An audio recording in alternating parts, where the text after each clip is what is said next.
yang disenggol sate kulur jangan diseluruh.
Proceeding to the next agenda, we kindly invite all participants to join us in listening to Indonesian national anthem, followed by the hymn and march of Poltekkes Kemenkes Indonesia.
Poltekkes Kemenkes Indonesia berjanji pada bangsa dan negara, bekerja profesional berprestasi, melangkah bersama mandiri mendunia.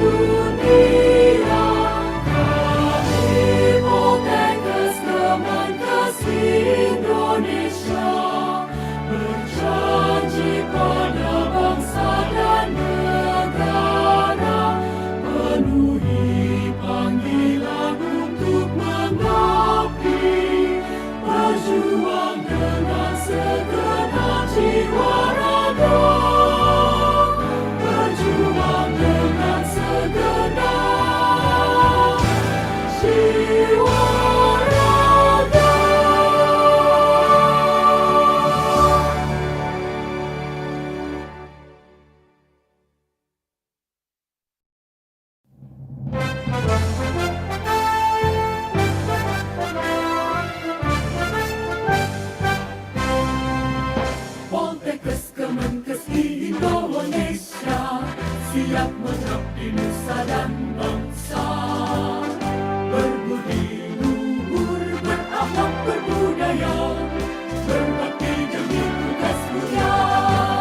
demi tugas mulia. Polkesmar Kemenkes di Indonesia bekerja profesional mendunia. Semangat juang tak pernah padam untuk kesehatan bangsa. Siap melangkah untuk berbakti di dharma sebagai penewan kami. Membangun ibu pertiwi tak pernah henti untuk Indonesia tercinta. Polkes Kemenkes hebat, Indonesia sehat.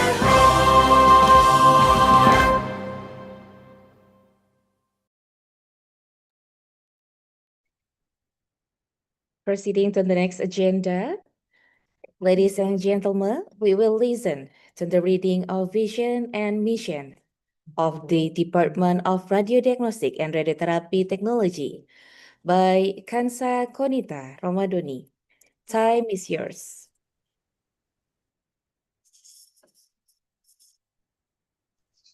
Vision and Mission, Department of Radiodiagnostics and Radiotherapy, Semarang, Ministry of Health, Polytechnic.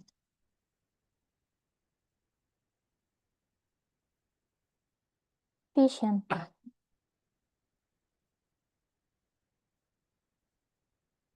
Become an innovative department that produces expert and skilled radiographers in radiologic imaging, occupational and radiation safety, integrity, and international recognition in 2044. Mission. First, providing education and teaching based on innovative competency and relevant with the latest imaging technology advance in order to produce professional, skilled, and integrity graduates. Second, developing and implement an innovative, interactive, and adaptive information system-based learning model to improve the quality of education. Third, conducting applied research in the field of radiology that supports technological innovation and improves the quality of healthcare services. Fourth, conducting community service programs based on radiologic and health technology for community empowerment. Fifth, improving national and international collaboration to enhance the competencies of students, lecturers, and graduates.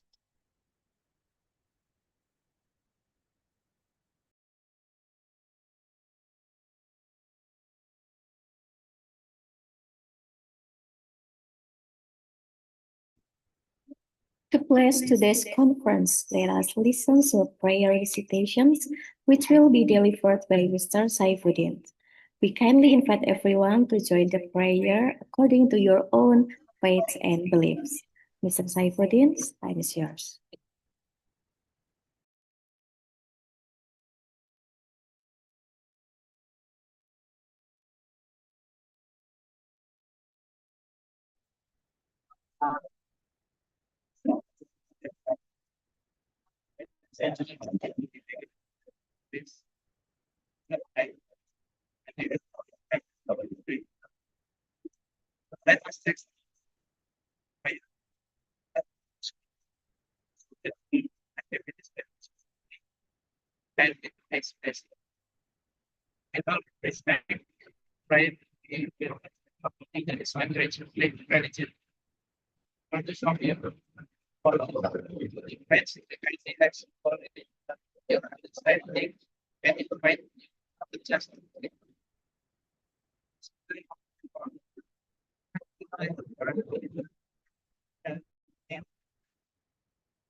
Thank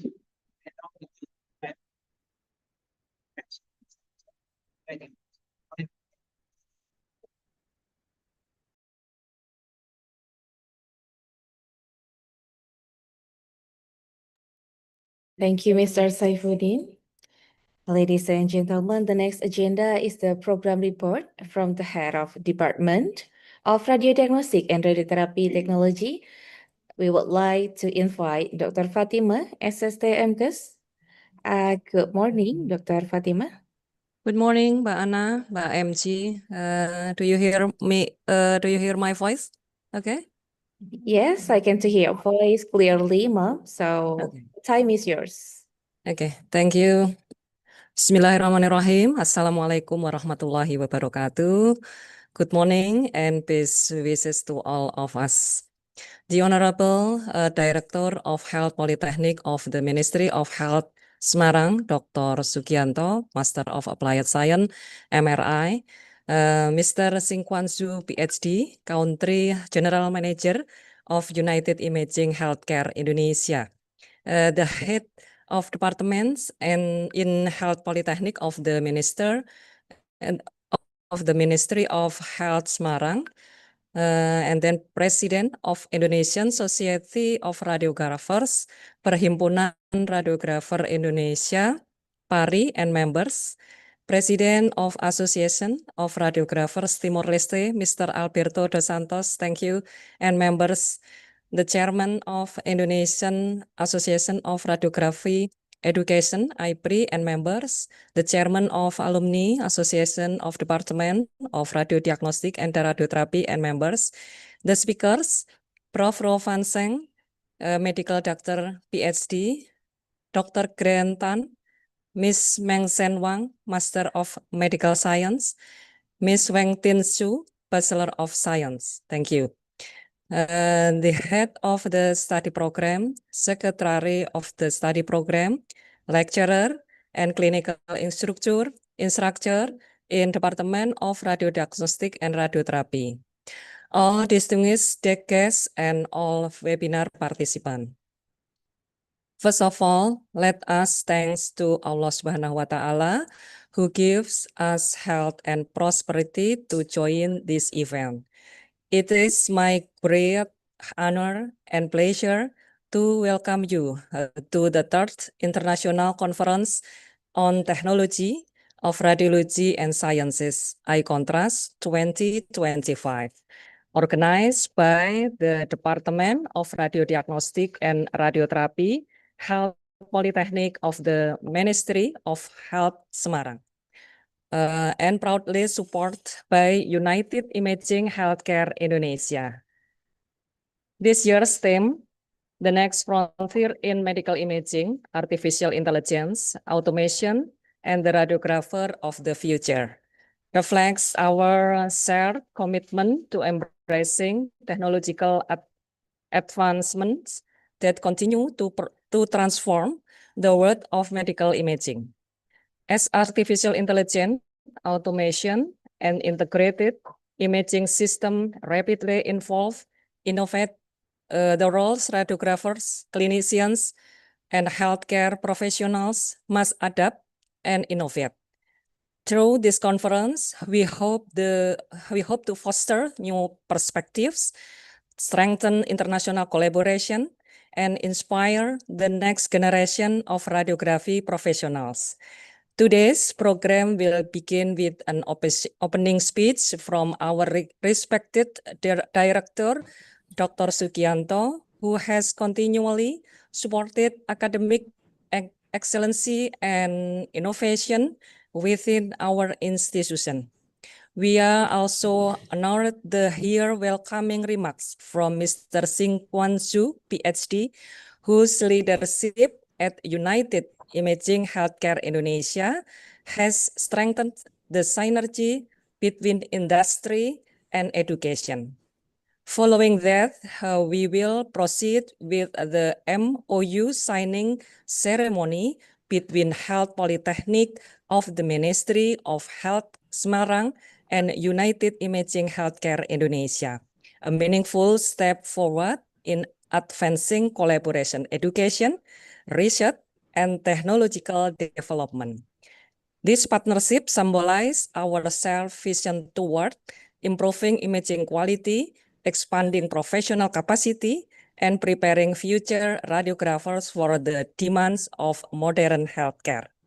We will then continue with a technology update presented by United Imaging Healthcare Indonesia, providing us with key insight into the most recent innovations shaping medical imaging worldwide.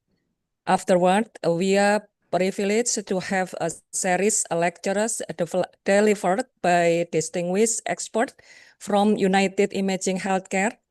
The first Professor Ro Van Seng, medical doctor, PhD, associate professor, and associate chief physician, Department of Radiology, Zhongshan Hospital, Shanghai, China. Dr. Grantan, Senior Application Specialist, United Imaging Healthcare. Ms. Meng Sen Wang, Master of Medical Science, Physician, Department of Radiology, Ruijin Hospital, Shanghai, China. Ms. Wang Tinshu, Bachelor of Science, Senior Radiologist Technologies, Department of Radiology, Ruijin Hospital, Shanghai, China. We deeply appreciate their willingness to share their expertise and contribute to the academic and enrichment of our participants. Ladies and gentlemen, I sincerely hope that today's conference will inspire fruitful discussion, generate new ideas, and strengthen our global network of radiology professionals. Let us use this opportunity to learn, collaborate, and shape a brighter future for medical imaging. Thank you all for your participation and enthusiasm, wishing us all a productive and meaningful conference. Wassalamualaikum warahmatullahi wabarakatuh. Thank you so much.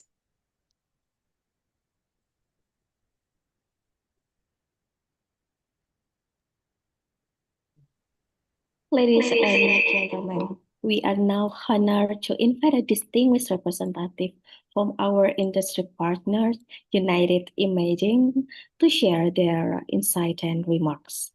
Please welcome Dr. Sin Kwon Zo, PhD, General Manager of United Imaging. Time is yours. Thank you very much, and good morning.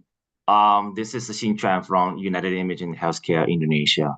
So before anything, I would like to apologize first because I'm still having some technical issues with Zoom meeting, so that's why I cannot change my background to this conference theme background photos. So I want to apologize first. But anyways, I would like to say thank you very much, Dr. Fatima, and also Dr. Sukianto, and also all the members of IConTRAS, and also Radiographer Association in Indonesia, and also Polytechnic Semarang, and also all the doctors and professors from our Chinese hospitals, Ruijin Hospital, and also Zhongshan Hospital, for giving United Imaging this great opportunity to have this conference discussing some of the cutting-edge technologies on medical AI. So I think a lot of people know United Imaging as a medical imaging device manufacturers of all the X-ray, CT, MRI, PET-CT, etc. But also United Imaging is also a very comprehensive solution providers for the medical imaging AI solutions. So we are actually integrating our AI diagnosis applications into our scanners to provide more efficient and more effective solutions for our radiologists and also radiographer. And this is actually the reason why we are so honored to partner with some of the pioneer hospitals from China, like the Ruijin Hospital and Zhongshan Hospital, and collaborate with our hospitals and also Polytechnic in Indonesia. So hopefully we can be the bridging partner or bridging organizations to keep fostering the AI diagnosis applications, all these cutting-edge AI technologies to help our radiographers and also our radiologists to keep boosting the imaging diagnosis advancements. And also, we are heavily investing in Indonesia as well. We are so much focused on building local communities to support our young professionals, such as young professionals coming from the Radiographer Association and also Polytechnic Semarang. I get to know Dr. Sugianto since last year. We had a dinner together, and I was not expecting that this partnership will be developing in such a fast pace. Why we actually had the chance to invite Dr. Sugianto to come to Huaxi Hospital last August. And also this year, almost 2 or 3 months ago, we also have this opportunity to invite 25 delegates from MOH Indonesia coming to China for this 3 weeks exchange program. And then now here we are having this another conference to further discuss this AI, the applications in the medical imaging domain.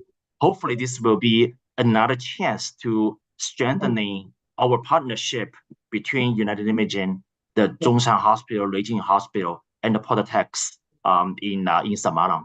So thank you very much for giving us this opportunity.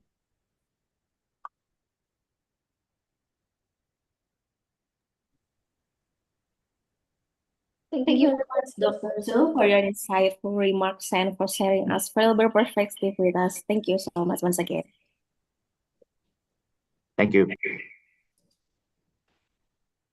Distinguished guests, ladies and gentlemen, it is now the time for the opening speech delivered by Director of Health Polytechnic of Ministry of Health Semarang, Dr. Sugianto, Master of Applied Science.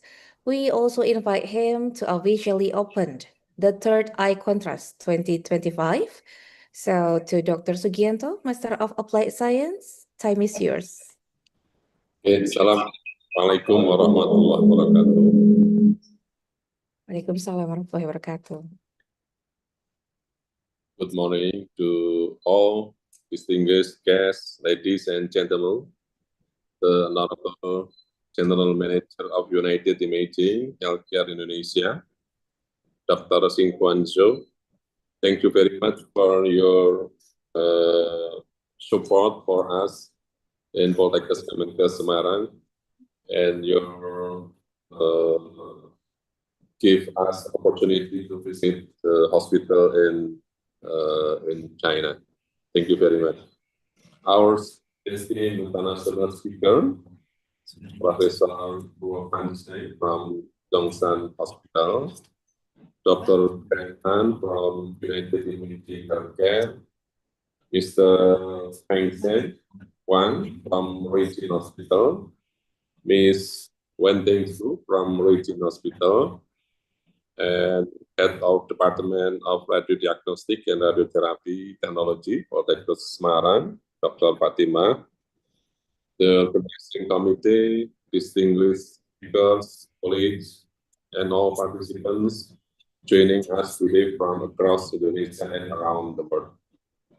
It is truly an honor and a great pleasure to welcome you to the third International Conference on Technology of Radiology and Sciences, IConTRAS 2025.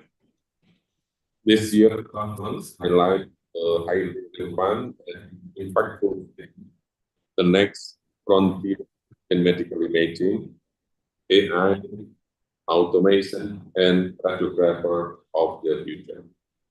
We are now entering a transformative era in healthcare, where medical imaging plays an increasingly crucial role in diagnosis, treatment planning, and patient care.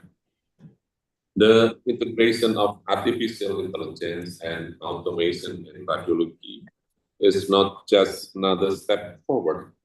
It represents a major shift that will redefine the role of radiographers and reshape the future of medical imaging.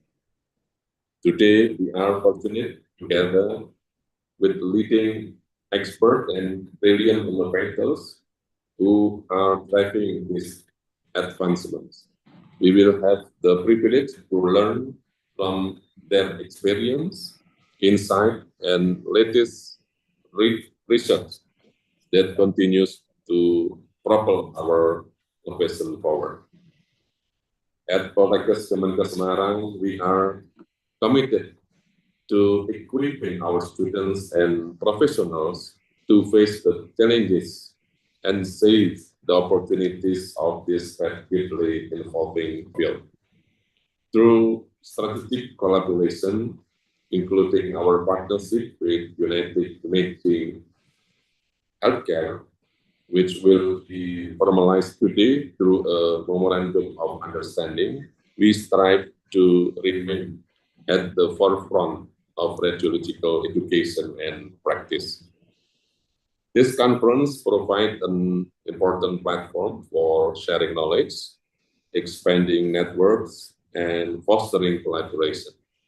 I will invite all of you to actively participate, engage in the discussion, and build meaningful connections that will continue long after this event concluded. To the organizing committee, I express my deepest appreciation for your dedication and hard work in making this conference a reality. To our speakers, thank you for your valuable contribution and for being here with us. And to all participants, I hope this conference will be both insightful and inspiring. As we embark on this journey of learning and innovation together, let us embrace the future with optimism and work hard in hand to advance radiological sciences for the improvement of patient care and healthcare excellence. With that, it is my distinct honor to officially declare the third International Conference on Technology of Radiology and Sciences, IConTRAS 2025, officially open.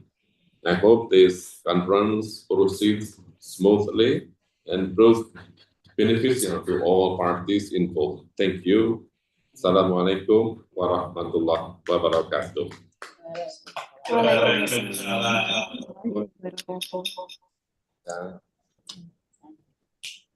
Thank you very much, Dr. Sugianto and Mr. Singswanshu. Thank you very much. Yeah, thank you all. Tuhan, Pak Wahyu. Ya, Terus, Dr. Nuwun, terima kasih. Siwanshu, thank you very much. Yeah, and I will sign the MOU right now.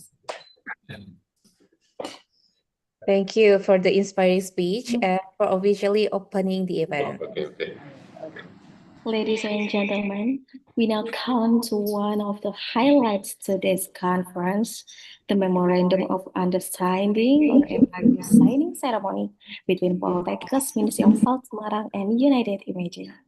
This important ceremony will be attended by Dr. Simpon Zu, PhD, General Manager of United Imaging Indonesia, and also Dr. Sugianto, Director of Polytechnic, Ministry of Health Semarang.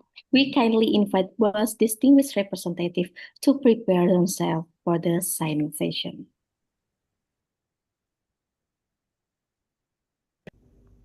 Good morning, ladies and gentlemen. This is Xin Zhou from United Imaging Healthcare, Indonesia. So today I'm very happy to have this opportunity to sign this MOU with Indonesia Ministry of Health and the Polytechnic regarding this collaboration on further education, training, and community service program for young professionals in medical imaging community in Indonesia. United Imaging is committed to provide equal health care for all with the latest technology innovation in healthcare. This MOU signing today will be a major milestone to further strengthen our partnership with the Ministry of Health in Indonesia.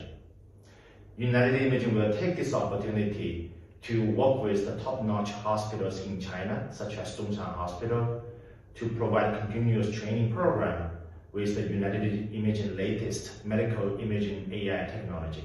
Thank you very much.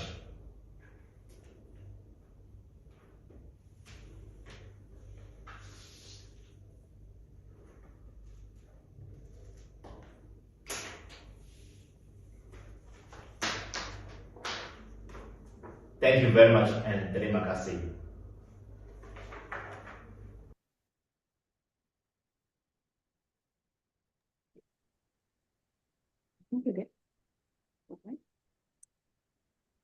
We kindly invite Dr. Sugianto. You may now take your position for the ceremonial sign.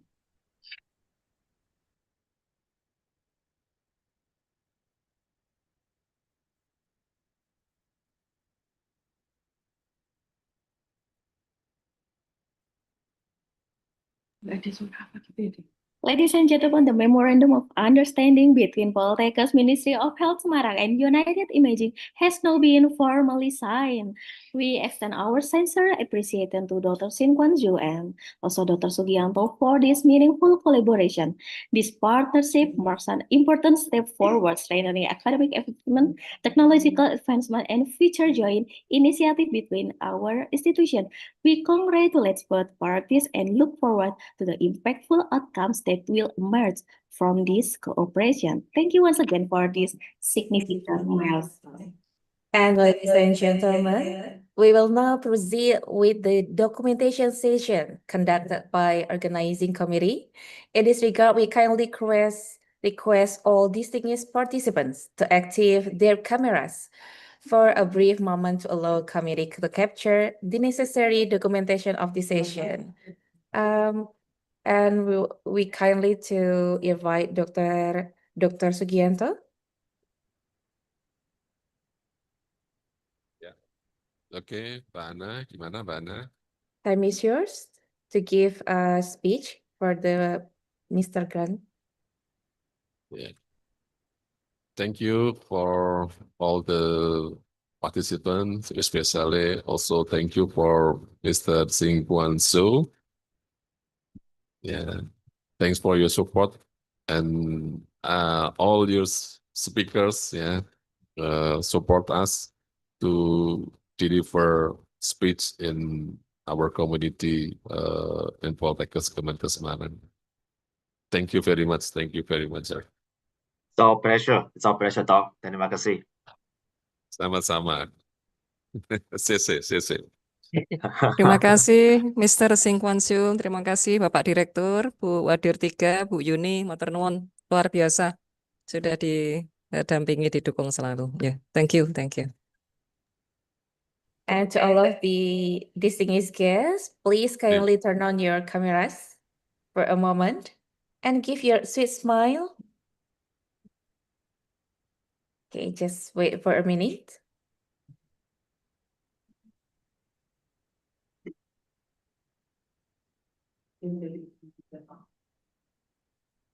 I think that's enough.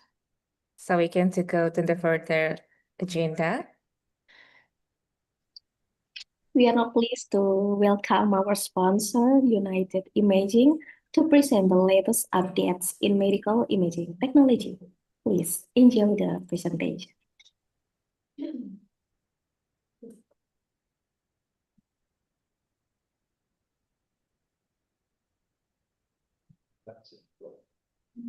Video. Yes, can everyone see my screen now?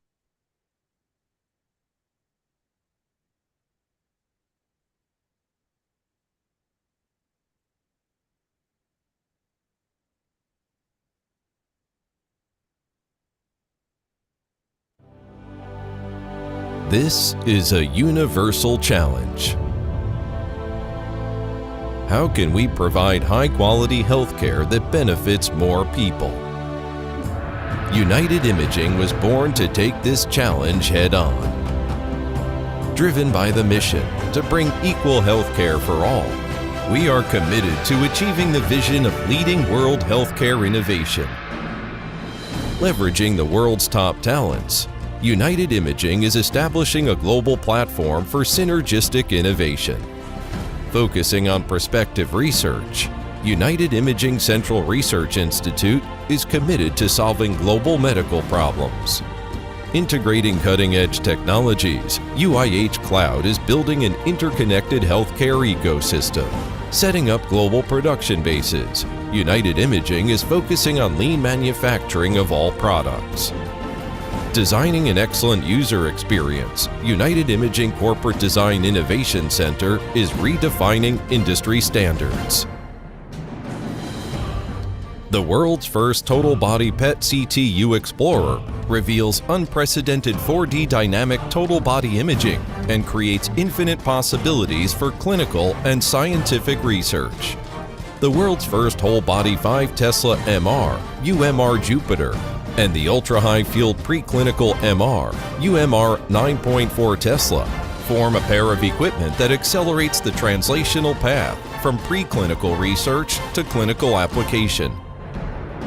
The world's first 75-centimeter ultra-wide bore 3 Tesla MR, UMR Omega, can easily accommodate large patients and offer a better scanning experience. The high-definition TOF PET MR can synchronize PET and MR real-time data streams. The world's first fully integrated CT LINAC redefines precision radiotherapy. The ultra-premium 640-slice CT scanner provides unlimited heart rate imaging from a single cardiac cycle.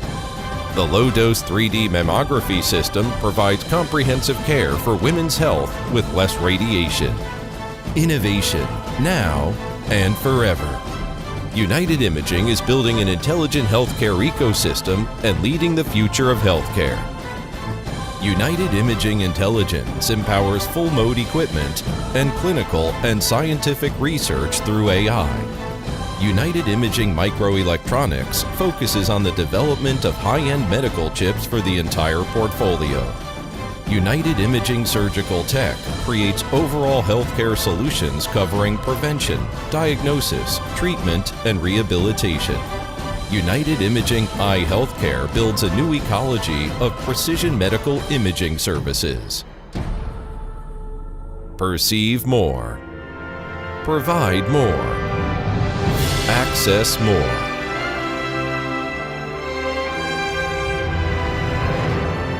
United Imaging. Passion for change.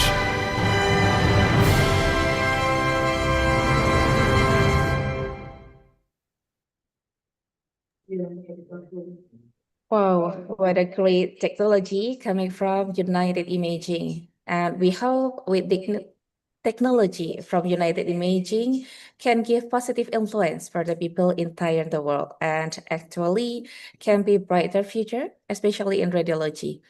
Ladies and gentlemen, we shall now proceed to the session 1, the first session of today's program, which will feature 2 distinguished speakers.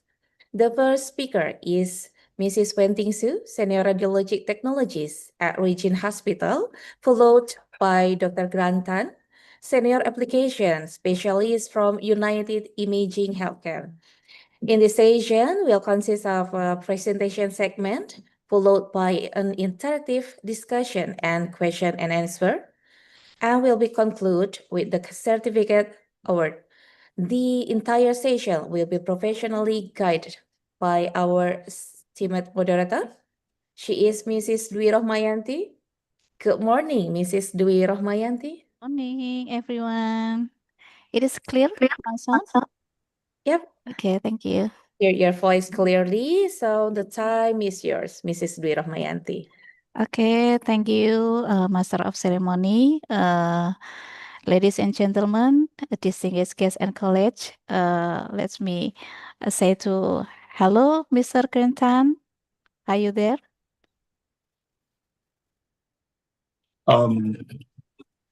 Yes. Hello. Okay, Hi, thank everyone. you. Can you see me? Okay, thank you. Nice to meet you again. Nice to After meet 2 you. months ago when we met at the China-Indonesia Medical Imaging Training. Yes. Warm greeting from the group. Yeah. Okay. Mr. Wen Ting Su, are you there? Are you joining with us? Yes, I'm here. Okay. Ni hao. Ni hao ma. Hello, nice to meet you. Okay, thank you. Okay, let's begin. Ladies and gentlemen, distinguished guests and colleagues, good morning and welcome to the international seminars. It is an honor to gather here today with experts, practitioners, and researchers who share a common commitment to advancing the field of medical imaging. Our discussion will focus on the next frontier in medical imaging, AI, automation, and the radiographer future.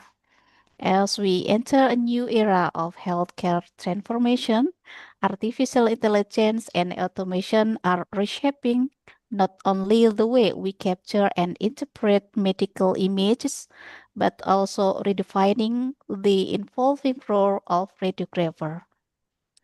This advancement brings remarkable opportunities for improving diagnostic accuracy, enhancing workflow efficiency, and ultimately delivering better patient care.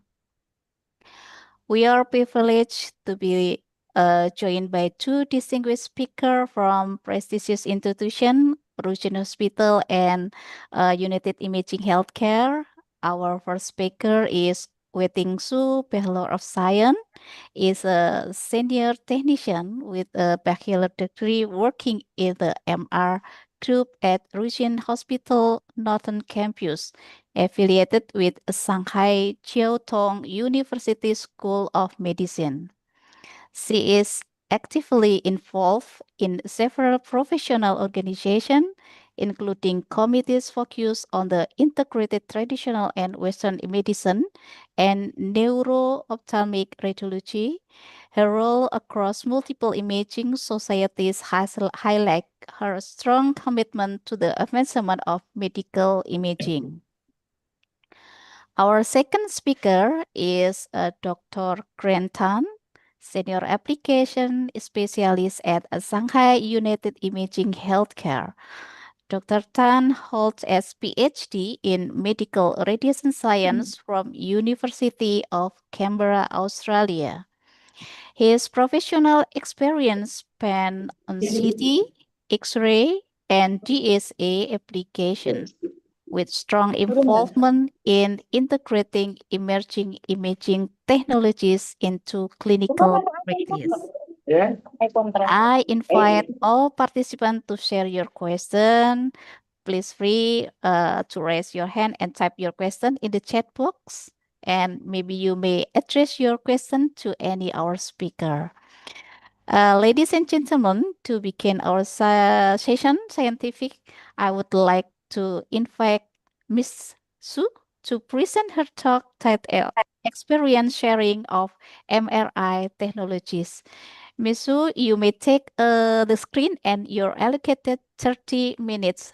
The floor is yours. Okay, thank you, host.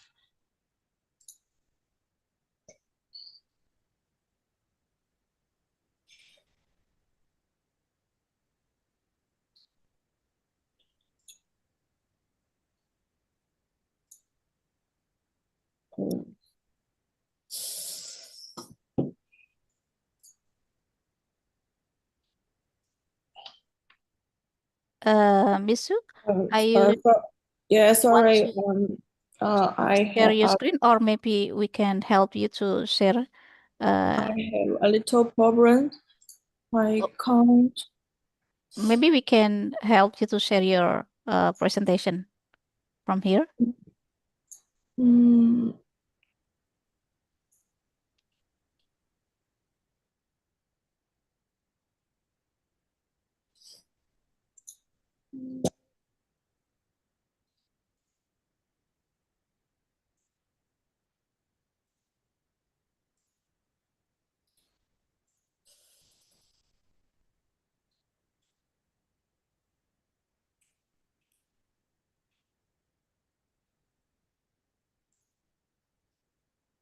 I can't share the screen now. The committee, can you help us, or maybe help Mr. Wenting Su to allow she share her presentation? Mm,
it is okay if we help you to share your presentation?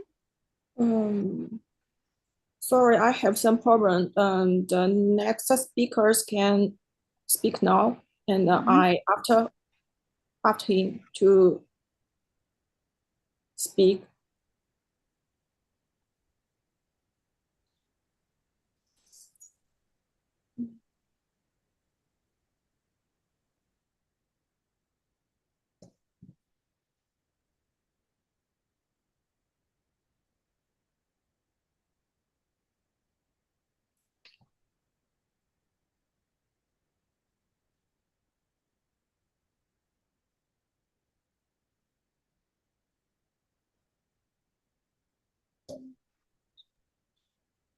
Okay.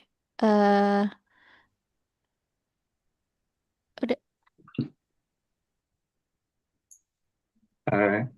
Iya. Saya tamatin ya. Hello, Miss Su. Yeah. It is okay if the committee will share your presentation right now.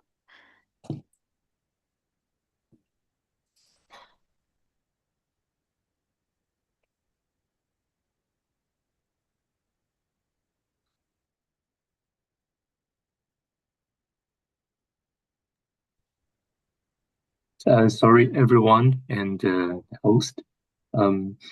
Miss Wenting Su might need more time to reboot her computer, so maybe I will start first instead. Shall we? Okay. Miss Dr. Green, it will be the first speaker right now. Yes. Okay. Thank you. Okay. You can share your presentation. Okay.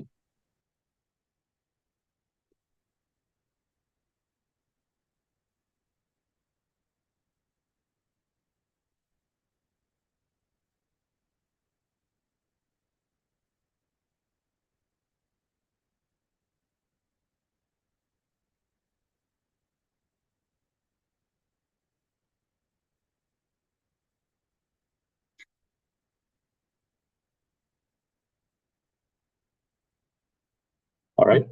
Can everybody see my screen now? Okay. Yes. It's okay. It's good. Okay. Let's go on. I'll get started.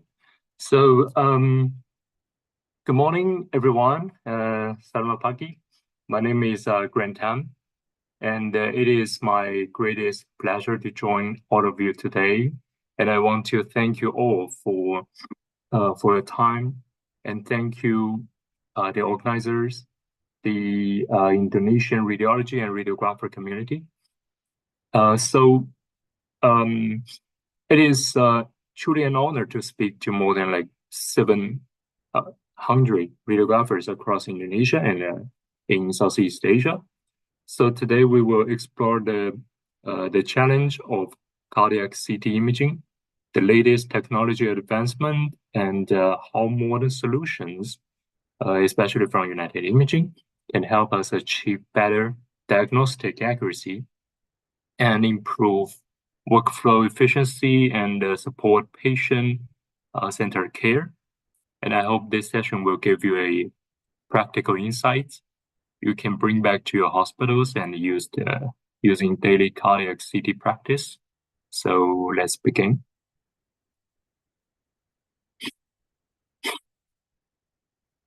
So speaking of cardiac CT, it is one of the most challenging area of radiology.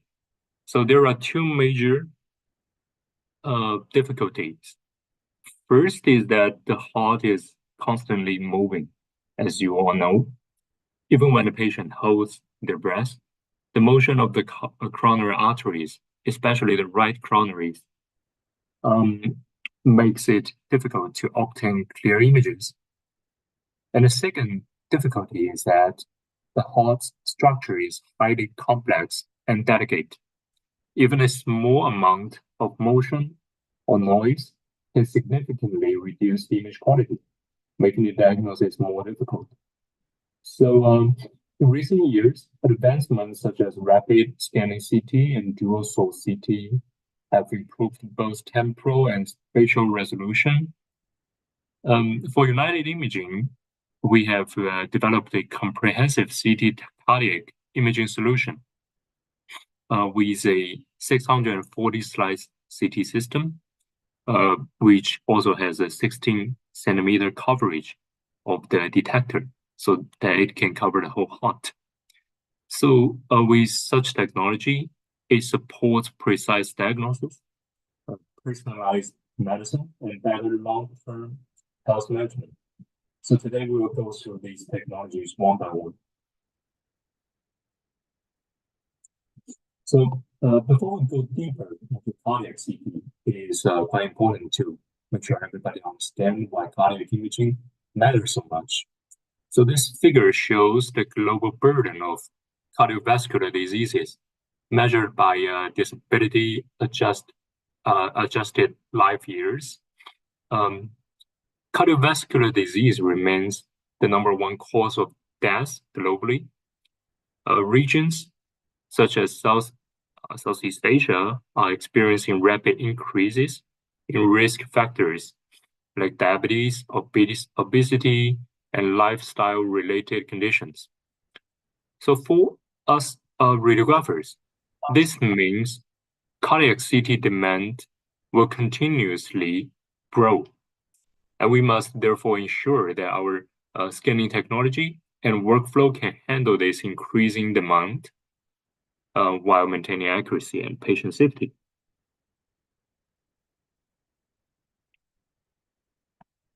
So let me introduce the UCT 960 Plus, also known as the UCT Atlas. So the system is designed for hospitals with high patient throughput, where stability and efficiencies are essential. So the important features include 30% increase in tube lifespan, 70% reduction in preheating time, and 30 mHu ultra-high heat capacity. So these allow the system to operate continuously for long periods while maintaining excellent performance. One of the most important technology that advancement is the 0.25 second faster rotation speed. So as you might all know why it is important, because the temporal resolution is one of the key to freeze the motion of the coronary arteries. So the faster the rotation, the fewer motion artifacts appear. So this allows radiographers to obtain clear, sharper coronary artery images. And even for patients with higher heart rate or with like arrhythmia. So the high temporal resolution means better segmentation, better stenosis evaluation, and ultimately better diagnosis.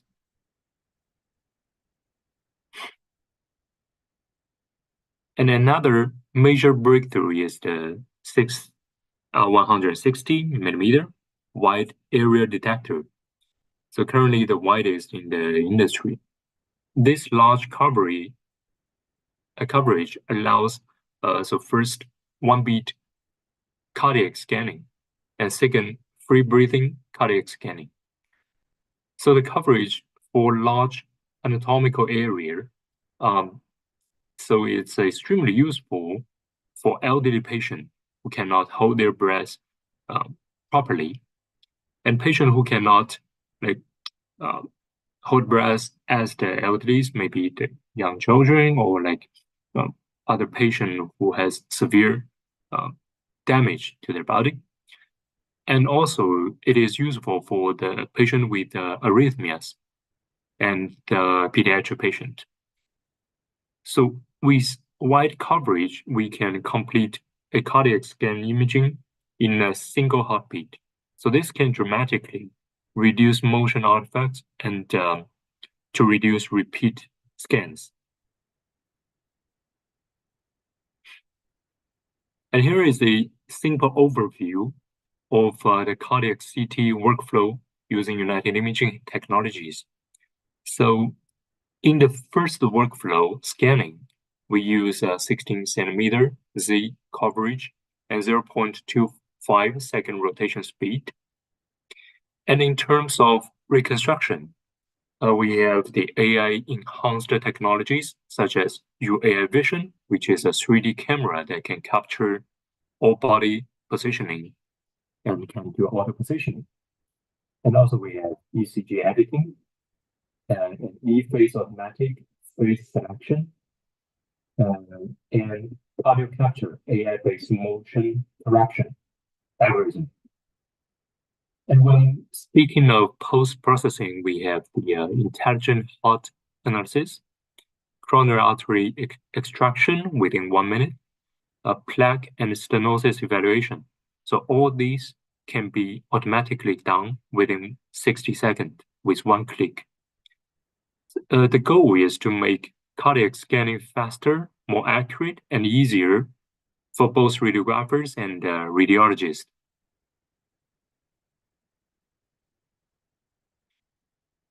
And to further support busy clinical environments, such as in China, and we have this in common because Indonesia also has a big population as China, and we have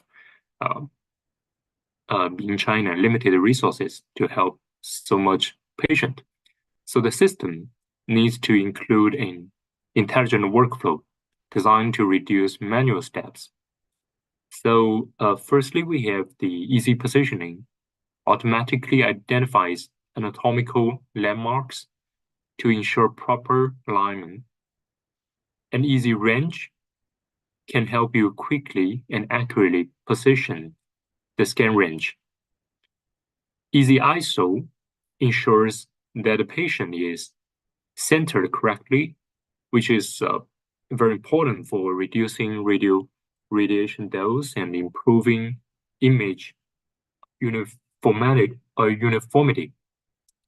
So these automated tools reduce operator variability and increase scanning consistency, especially in high volume settings.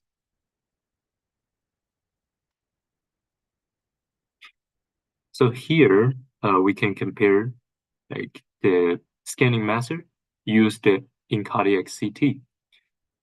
Excel, also known as step and shot scanning. So the table stops and acquires data at specific positions, and they proceed with a low dose and excellent for stable heart rates.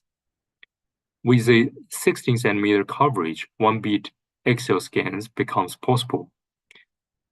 For helical scanning, which with a 16 centimeter coverage, we can also call it a volume scanning. It is a continuous table motion and spiral acquisition, faster and more comprehensive coverage, useful for multi-site vascular imaging and irregular heart rates. And the system integrated with a built-in ECG mode module, eliminating the need for external devices. So the benefits would include a lot, right? So for the UCT96 bus provided by United Imaging, we normally use the Excel mode, which is also known as the volume scanning mode, to scan the whole heart because it can cover the whole heart. And also it's a prospective scanning. And we can confidently say if the heartbeat is less than 70 BPM, it is totally fine to do a free breathing scan with 1 beat cardiac scan. And here is the built-in ECG. So the ECG is built inside the system, which allows easier scan and totally easier for the radiographers to do their job, to do the patient positioning and preparations.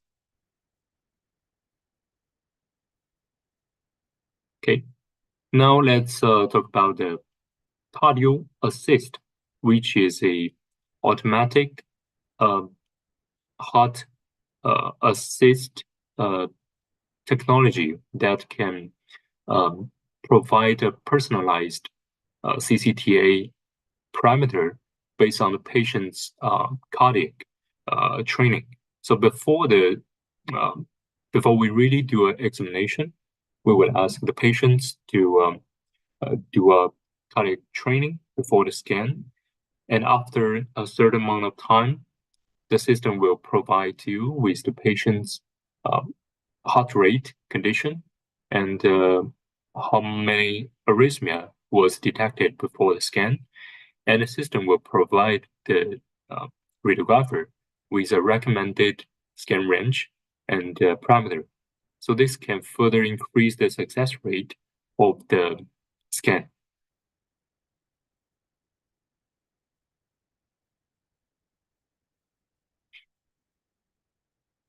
So with the Cardio Adapt, predict 70 to 85 phase if our RTAC is detected earlier than expected. So the system will stop the exposure and it will wait until a normal heart rate comes. Then the system will take the exposure. So we can call this mechanism retry, because the system will always detect the RTAC, and if it is a arrhythmia, irregular heart rate, the system will automatically retry, will stop and retake the acquisition after it finds a stable heart rate.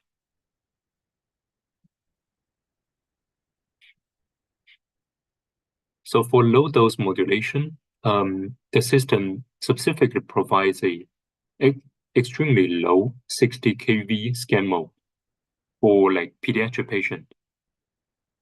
This can dramatically reduce the dose while maintaining the diagnostic image quality. So the patient can benefit from the lower contrast volume, lower radiation dose, and safer examination, especially for kidney diseases or screening programs. I think this is also particularly useful for Indonesia's growing number of preventive health checkups and young patients.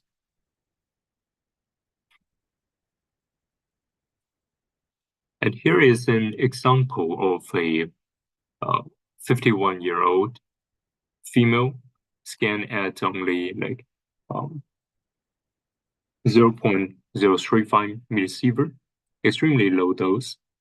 Even with such low radiation, the coronary artery are clear visible. The LAD segmentation shows excellent contrast. The patient receives only a fraction of the traditional CT dose, and imaging performing coronary artery, coronary CTA at a low dose, then a chest X-ray, and this is already becoming reality. So a lot of the images acquired using UCT96 plus, the total dose is lower than 1 millisievert, which is even lower than a chest X-ray. So it's I think it's a fundamental change of the way that we diagnose this patient's disease.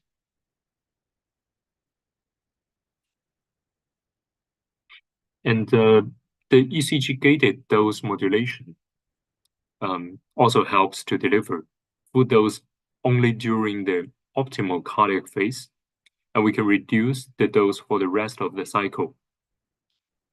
This is especially important for retrospective scans. So these benefits include precise timing, lower overall dose, and compatibility with both axial and helical acquisitions. This automated function improves patient safety without extra steps for the operator. And here is another example. We can see it's a 60 kV scan. The total radiation dose is less than 1 millisievert. Slide thickness is 0.5 millimeter, and we can see the image quality is good. The automatic segmentation is also good. And yeah, so you can think about the last pediatric patient or the small body patient. So would you appreciate if the machine automatically reduces the dose without you worrying, right? So that's what the dome can do. So this is the automatic MAS. So you can see there is a line, the yellow line that can automatically shift the dose and optimize the dose for each slice of the body so that can minimize the patient radiation dose. And here we also have the Auto Alara KVP. So we can turn it on and we can choose the different mode of the contrast. And then we can further lower the dose for the patient with the parameter recommended by the system.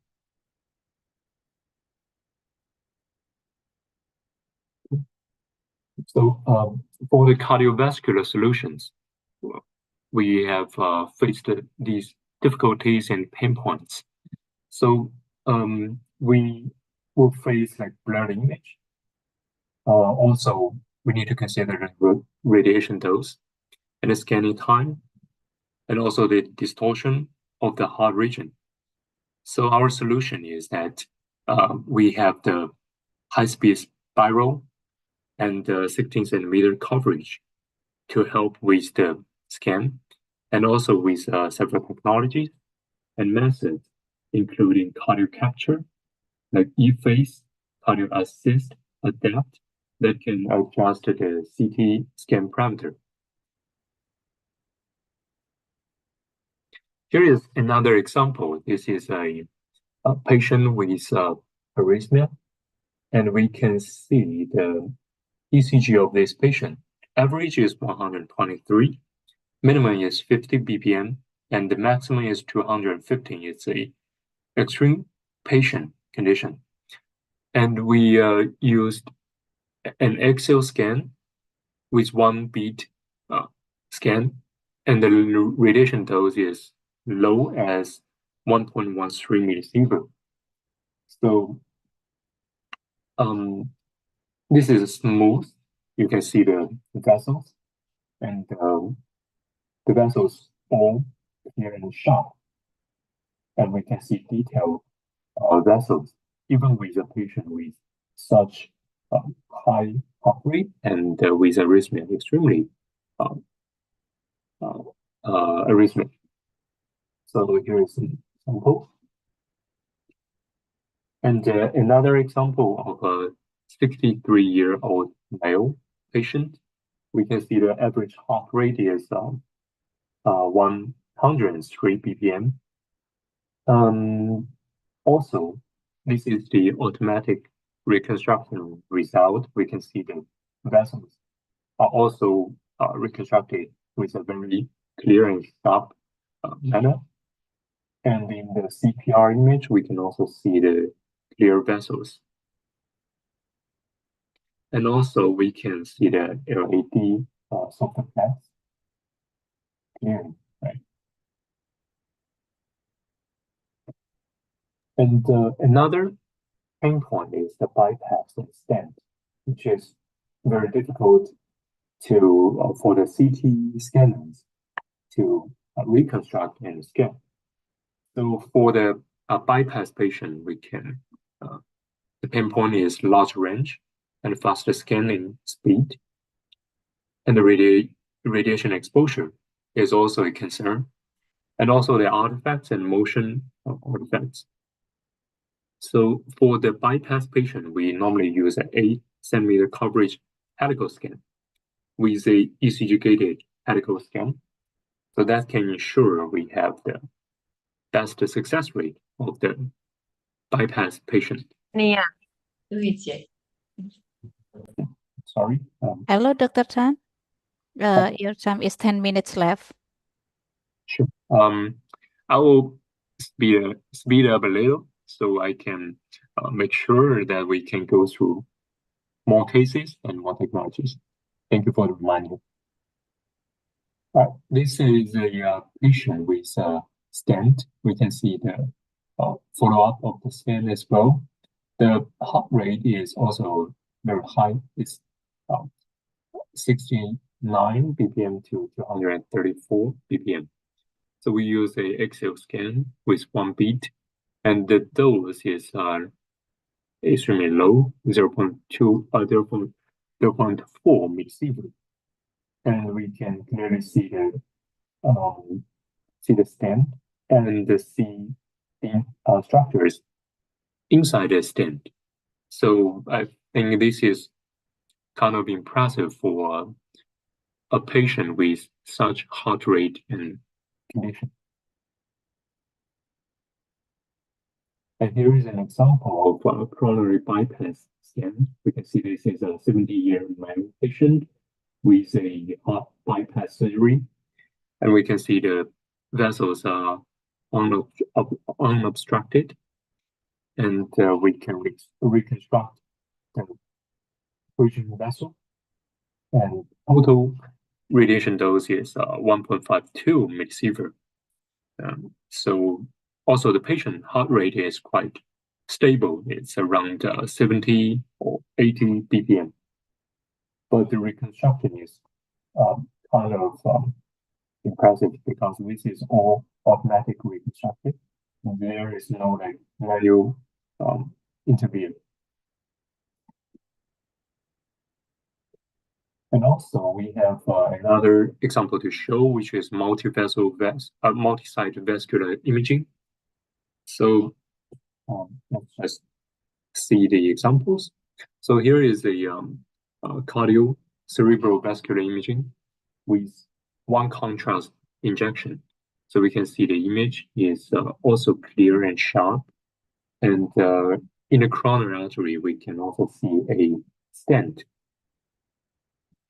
And the total radiation dose is 0.64 millisievert.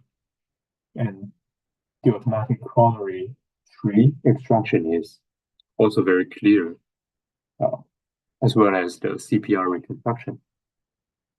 And for the neck, you can also see all the arteries, the vessels, without residue. Okay, next up is the triple rule out. So we want to see the chest pain patient with 1 CT scan. So we can have the coronary artery, the pulmonary artery, the pulmonary vein, and the aorta. So we with one exposure. Here we have the total reconstruction of all the arteries and also the pulmonary vein. And the system also provides the automatic segmentation of pulmonary artery and pulmonary vein.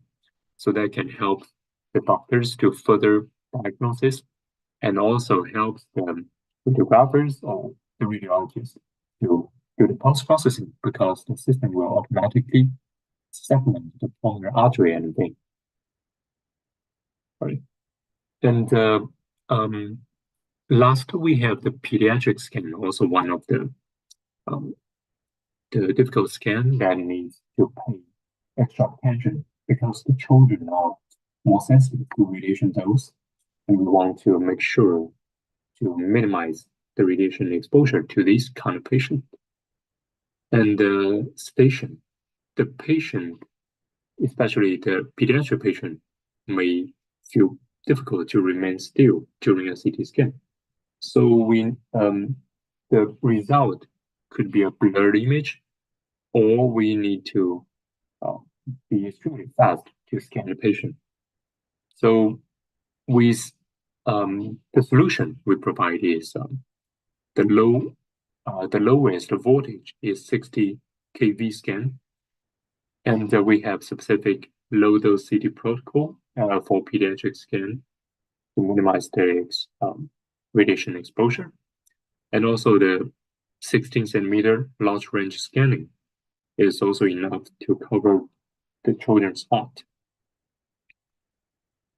And in that, we can do a pediatric patient coronary artery examination, the heart examination, with a minimum dose.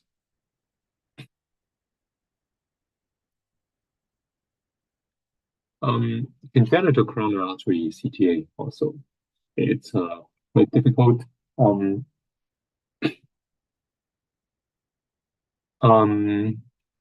the locator is set at the mid level of the coronary artery, which can reduce bed shifting. And normally we use 70 or 60 kV to do the patient examination. And the contrast is the 0.8 milliliter per kilogram. We calculate it in this way.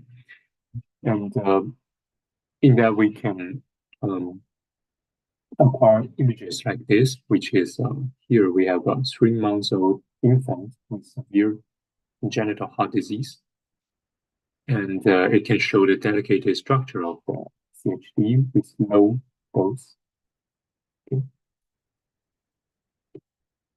Next up, we have the algorithms. So traditionally, we have the FPP, and the system also provides you further denoising technology that is AI-based technology. So you can further reduce the noise on the image and increase the contrast with the AI-based algorithm. So if you have time, I personally would encourage you to visit the site in Indonesia that has already installed our system, or come to Shanghai to pay a visit, that you can see the how such technologies are applied in daily work in hospitals as Zhongshan Hospital or Region Hospital, which are the top hospitals in Shanghai and in China. Okay, 5 so minutes this is, again, Dr. Tan, 5 minutes again. thank you. Okay. And so here is the ECG editing. If now the system provides you with flexibility to further edit the ECG, then you can create or delete or move the R wave. And this way users can customize the ECG wave and optimize the coronary artery imaging technology, the quality. Okay, and here is a comparison. On the right is the default image, and on the left is the ECG editing. So we can acquire an optimal coronary artery image quality to help doctors improve the diagnosis confidence. Okay, the E phase, which is also known as cardio X phase, can automatically analyze and evaluate the motion of the coronary artery and directly reconstruct the cardiac image with the optimal phase. So the system will automatically reconstruct maybe a 44% cycle or like 72%, because this is the best phase the system thinks. And normally this is also considered as the optimal phase. But if the doctor, let's say the radiographer, doesn't think the system choice is the optimal phase, they can also go back to do the reconstruction selection. They can reconstructed the preview of each phase with 1% interval, and then we can check each phase and manually select their preferred optimal phase.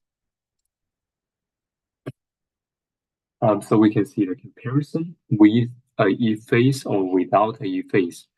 We can see the coronary artery has a big change in the quality of the image. So the default phase is 45%, and the system will optimize it and choose the best phase it thinks. And here, another technology, which is AI tracing technique. So it's based on AI. It's called cardio capture. The motion artifact correction of coronary artery. Especially, it will correct the artifact of right coronary artery, which has the most motion artifact. So you can see with this technology, the coronary artery has a enhanced in this imaging quality. So in Chinese hospitals, this is used by default because it can acquire images of coronary arteries with high image quality and they increase the success rate. Okay. Now here are more examples, before and after. And before and after, so you can see phase is 57%, and the image comparison is quite surprising.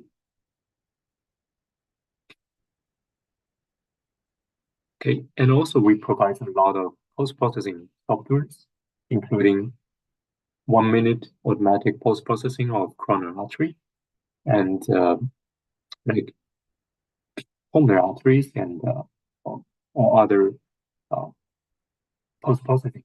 So here you can see for the coronary artery post-processing, we have the automatic segmentation, automatic detection of the depth, the calcium scoring, the stenosis, and also the intelligent vascular editing and saving, and development of surgical plans for TAVI, for stent, for valve location. And also we have the cardiac function evaluation, including giving the ejection rate, ejection volume, and also FFR and myocardial perfusion. So now this is an example of the automatic extraction. This is automatically done by the system with 1 minute. And you can see the details of the coronary artery tree, and you can easily change each coronary artery to further evaluate. And also the heart segmentation. Different chambers are marked in different colors. So you can see in details of the heart and the coronary artery. And for stenosis analysis, we can see the SCPR and the lumen of each coronary artery.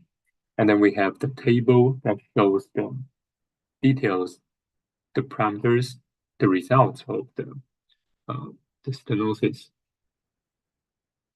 And also for the plaque, we can also give you the type, the percentage of constipation, fiber, and lipid, so things, so that the doctors can further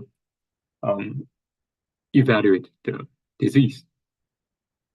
And also for calcium scoring, which is easy to do, and we also provide the calcium scoring post-processing that can give you the result. And also we provide a virtual IConTRAS. You can just turn it on and see the arteries in a virtual IConTRAS. And these are just some small functions, interline editing, rapid results save, TAVI solution that can provide you all the detailed parameters, quantitative evaluation of the TAVI surgical plan and valve location and cardiac function analysis. That you can see the bullseye map with the wall thickness and the wall motion and the wall thickening and left ventricle volume. And on the table, you can see the stroke volume, ejection fraction, cardiac output, and heart index, and a lot of parameters. Okay, this is all that I want to share with you. Thank you for your attention. And next up, we will welcome Ms. Wenting Su to present some insight from her side as a practitioner in the hospital. And after all the 2 sessions, we will also welcome you to raise your questions. We'd be more than happy to answer. Thank you very much. Okay, Dr. Grentan has delivered his presentation titled Artificial Intelligence in Cardiac Radiology Practice. And thank you very much, Dr. Tan, for your clear and informative presentation. And there are already questions in the chat box, but I will save the question for now and will be discussed and answer them after the second speaker. We will now proceed with our second session. Miss Su, hello? Hello.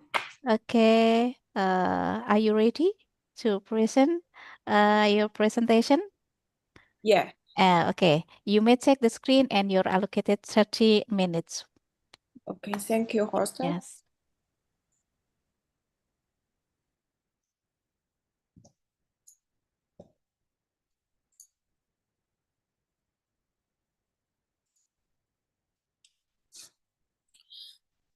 Hello, everyone, dear colleagues and experts. I'm honored to be here to share with my experience for you to MRI technology. The topic I want to share today is optimizing clinical efficiency with AI-driven workflow at Reading Hospital Northern Campus. In today's medical field, the problem of clinical efficiency is the goal we have been pursuing.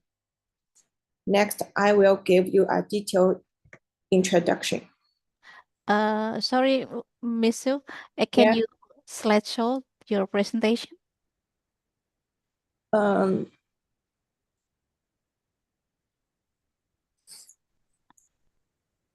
我需要的就是播放一下这个 PPT。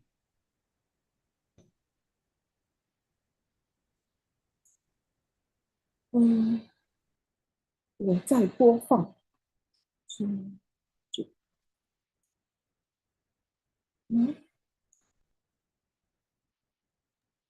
那是上面有一个当页开始嘛，是吧？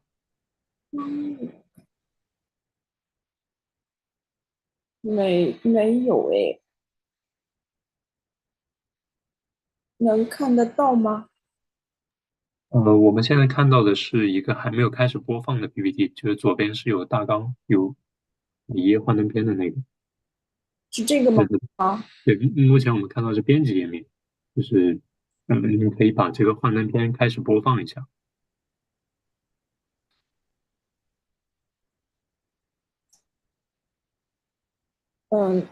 是播放状态吗？目前还不是播放状态。你要不点一下左上角的那个当页开始试试？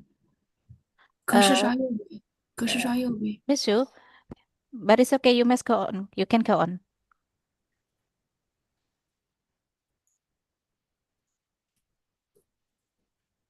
可以吗？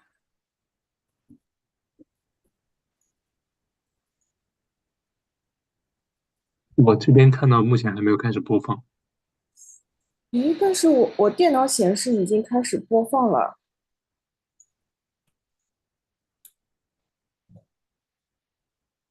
没关系啊，就这样继续吧，我觉得没问题的，就这样吧。哦我们继哦，续讲。好，没关系。好的。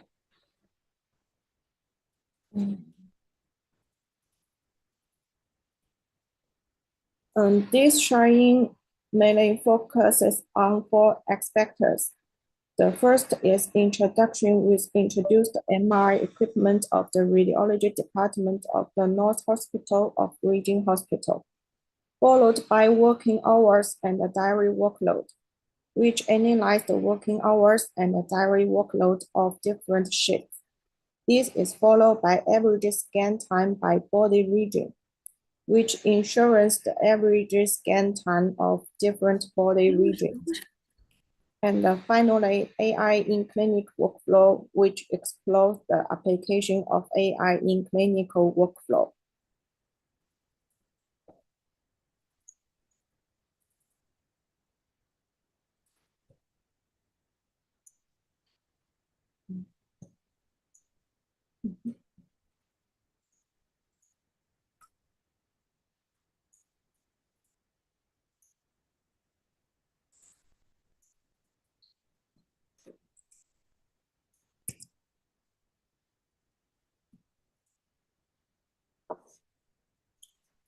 At present, the radiology department of the hospital of Region Hospital has 7 MRI scanners, which influence the strong strength of the hospital in the field of imaging diagnosis.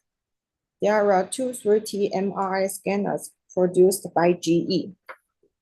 In addition to GE's equipment, there are MRI scanners for United Image, including 1.52T, 3.T, and 1.5T.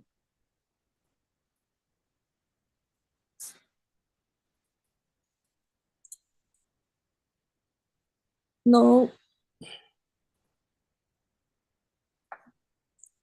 the working hours and the diary workload enable to use to understand the operation efficiency of the department. How are the working hours arranged here and how much is the workload? Let's find out. The MRI scanning work in the North Hospital of Region Hospital shows an efficient operation situation during the diary shift. The diary shift lasts 8.5 hours from 8 to 16:30, and each MRI scanner scans an average of 50 patients. 你现在方便帮我试一下吗？再创建一个 Zoom 会议。我吗？ Sorry，你继续。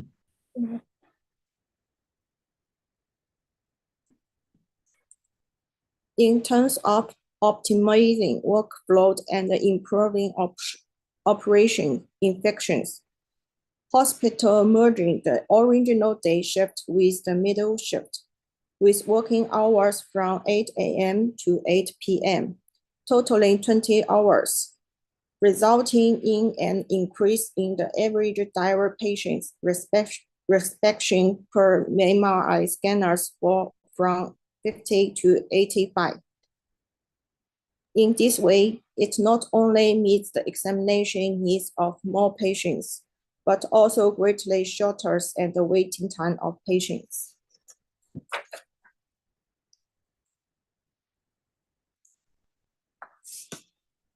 We learned about the equipment configurations, working hours, workload, and the other operation. Next, let's focus on the spatial scanning operation. There was a significant difference in MRI scan time to different body parts. The hand and the span can take 10 to 15 minutes, and the joint scans of the limbs take the same time. Vascular scanning only takes 5 to 10 minutes.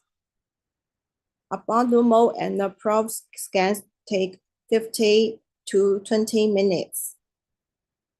Heart scanning takes 50 to 60 minutes. To control the scanning time, we can start from 3 actors. One is to adjust the protocol. optimize the scanning process according to the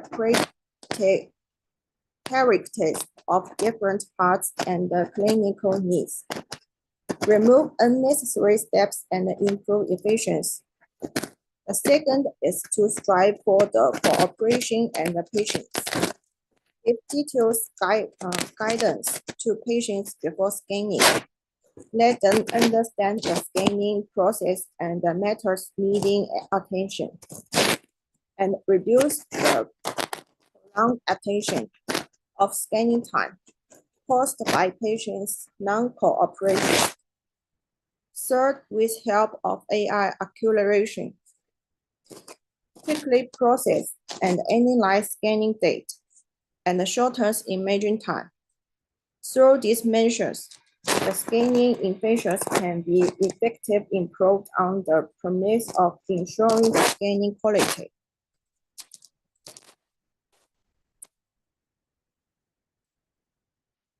We learn about the working hours of MRI, the workload, and the average scanning time of different body parts. Now let's go into the new field of clinical workflow, the application of AI in clinical workflow. How will AI change the steps of MRI scanning and improve efficiency?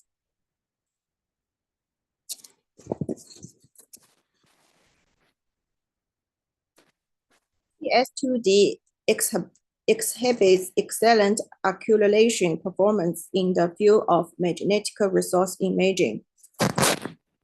The required imaging quality of ACS2D can significantly improve the efficiency of examinations, reduce patient waiting time.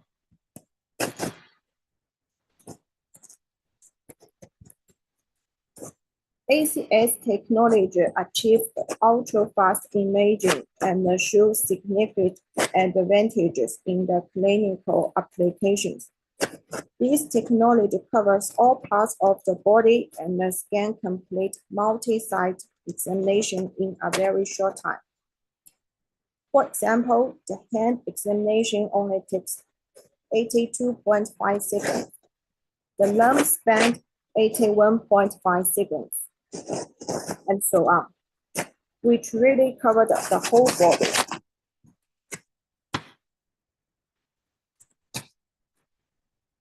The whole span scan use ACS 3D technology, only 6 minutes and 18 seconds, saving up to 71% of the time.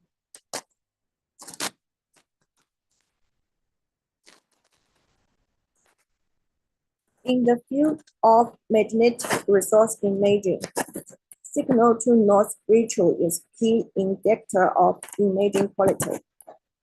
Deep recount 2D technology, which has significant advantage over traditional technologies in terms of improving signal-to-noise ratio.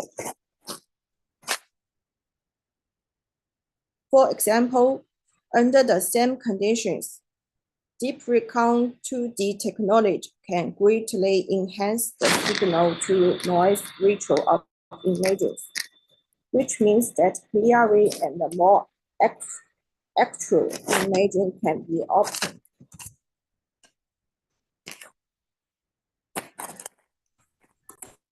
The advantage of deep recount 2D technology is that it can improve the scanning speed while ensuring the imaging quality. Taking the scanning of 1.5 T1 FSE flare ECG as an example, if the number of acquisition is 1 and the scanning time is 2 minutes and 54 seconds. If the number of acquisition is 4, the traditional scanning takes 16 minutes, while deep recount 2D can not only achieve high signal-to-noise ratio, but also greatly reduce the scanning time, achieving 82% time savings. Deep recount DWI leads diffusion-width imaging, to a new height with AI assistant with constraint knowledge. From the state provide different values of E correspond to different echo times. The change of this state reflects that with the increase of E value, the echo time is corresponding prolonged, which implies the statistical change of imaging information accuracy.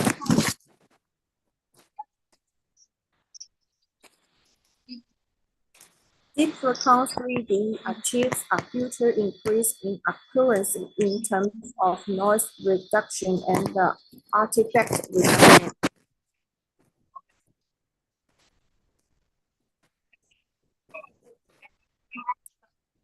Recon 3D technology has the significant advantage that future improves the accuracy of noise and the artifact reduction. Maybe increase both and the scanning duration of 4 minutes in short here. Parameters and time and are the same for both traditional technology and the Deep Recon 3D technology. In the final imaging effect, Deep Recon 3D technology with its powerful noise reduction and artifact reduction capability, and present us with more diagnosis imaging.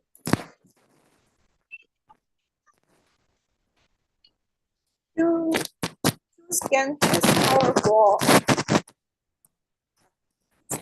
noise reduction capabilities, which can achieve up to 70% acoustic noise reduction. Means that conversation level silence can be achieved during the scanning process, greatly improving the scanning environment.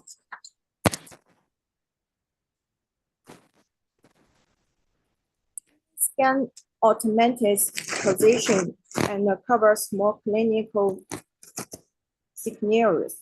It has the functions of automatic silence, location lights, 3-plan and multi-plan. With contraction is scanning location lights images automatically and automatic locations and the online vertical body making. It is great help to new technicians.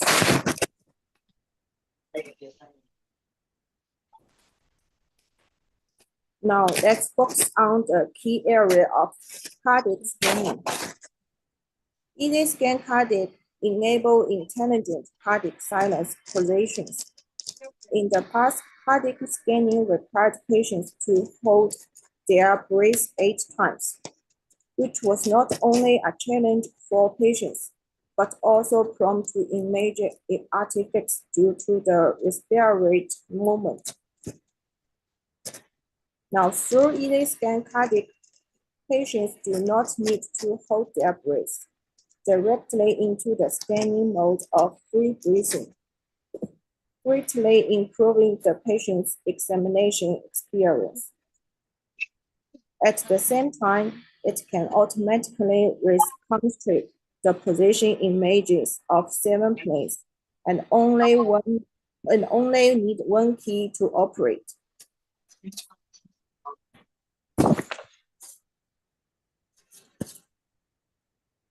Traditional respiratory motion methods may cause discomfort to patients, but EasySense no contact design avoids this problem and makes patients more comfortable in the process of tasting. At the same time, its integration in the MR hole also improves the efficiency and the accuracy of the detections.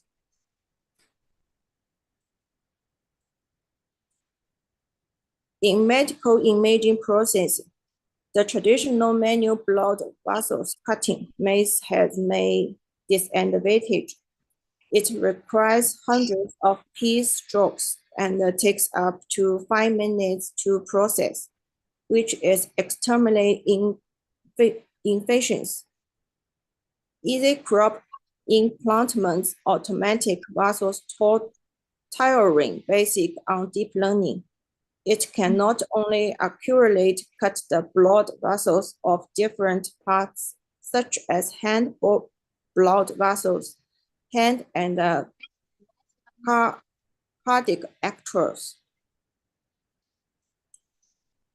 This technique improves the process efficiency.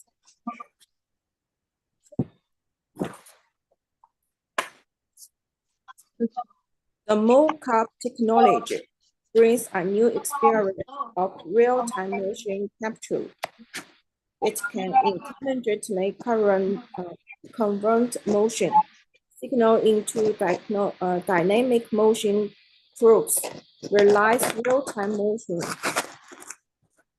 and enable use to capture and analyze motion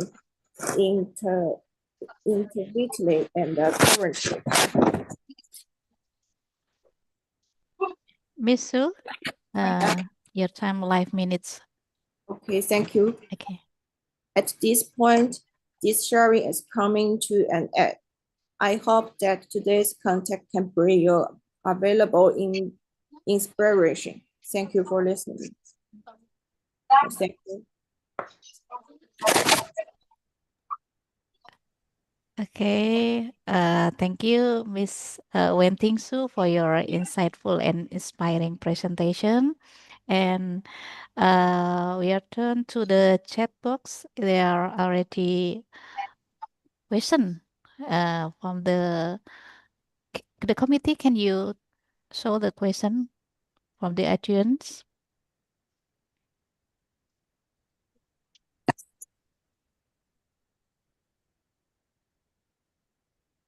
Okay, thank you. Come join with us, Dr. Tan. Hello, Yes, Dr. Tan. Okay. Please answer the question from Nia. Hi, Mr. Tan. I want to ask about considering the ultra-low scanning option like the 60 kV protocol for coronary CTA. How should clinician balance the trade-off between minimizing radiation exposure and ensuring adequate diagnostic image quality in different patient population? From Nia. Okay. I think this is a great question because in China, here we have, each system would scan about maybe 200 or more patients every day on each scanner on one shift. So basically, they will face different kind of patients every day. Let's say the hospital as Beijing Hospital or Zhongshan Hospital, normally their patient, now the hospital is located in Shanghai, but their patient is actually from other cities, most of them. Let's say like more than 100 of them are from other cities. But for pediatric patients, they would normally go to the pediatric hospitals. So for the young children, they have different settings of parameters to balance the diagnostic image quality in their way of work. But in like the general hospital, the big hospitals like Beijing Hospital, most of the patient they would scan was the adult patient. So only for the patient that is slim, which is like me or like slimmer than I, so a lower weight patient that then they would use extremely low dose protocols like 60 kV and lower the the contrast agent and change the rate accordingly. So first of all, they would divide the patient to different hospitals and different departments, and different hospitals have their different ways of setting parameters for the patients, or pediatric patient or slim adult patient. So I think it's a customized solution for different hospitals. Let's say maybe Region Hospital will give you a factor, maybe 0.6 or maybe 0.7 factors to times the patient weight. Or in other hospital, they have other consideration based on their rule of scan or their history and their habit. So it's kind of different, and there is no standard for such low dose scanning parameter options. I'm not sure if this answers the question.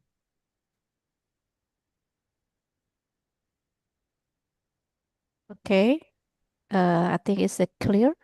Maybe we can proceed to the next question from Herpari Hersiansyah. United Imaging's equipment claims that gantry rotation speed up to 0.25 seconds. And how consistent is the imaging quality in patient with arrhythmias or high heart rate above 80 to 100 ppm in routine use? Okay. It's also a great question. And here we have actually very rich experience of scanning high heart rate patient and with arrhythmias in daily routines. Because as I mentioned, in large hospitals as Region Hospital, in Zhongshan Hospital, these are I'd say the top 2 hospitals in China, or in Shanghai, which is the east part of China. So as I mentioned before, they would treat, like, for example, in Zhongshan Hospital, they have 21 CT scanners. They will need to scan about 3,000 CT patients every day. But most of these patients come from other cities. They come to an expensive city as Shanghai. They doesn't want to spend a lot of time, a lot of days in Shanghai. So when they come to the radiology department, they come to a CT scanner, even if their heart rate condition is not very ideal. Sometimes they have arrhythmia, sometimes they have like high heart rate. So first of all, the radiographers will try to maintain their heart condition. Maybe they will give them a beta blocker to control the heart rate, or the nitro to dilate the coronary artery, or like ask the patient to wait for a while until their heartbeat is cooling down. But for some patients, they only have this one shot in this hospital, and maybe the other day they will leave Shanghai, and their heart condition is not very ideal, even if the radiographers has tried a lot of means, for example, the beta blocker.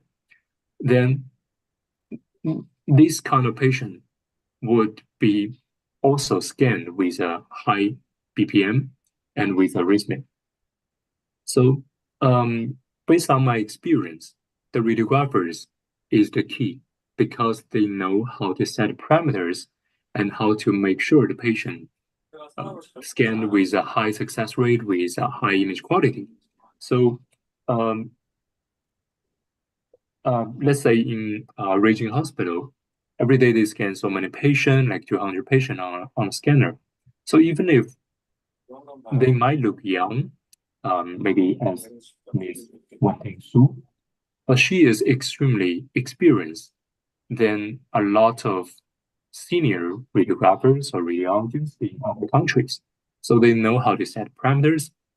And also the systems nowadays are equipped with a lot of technologies that can further increase the success rate of the scan of coronary artery.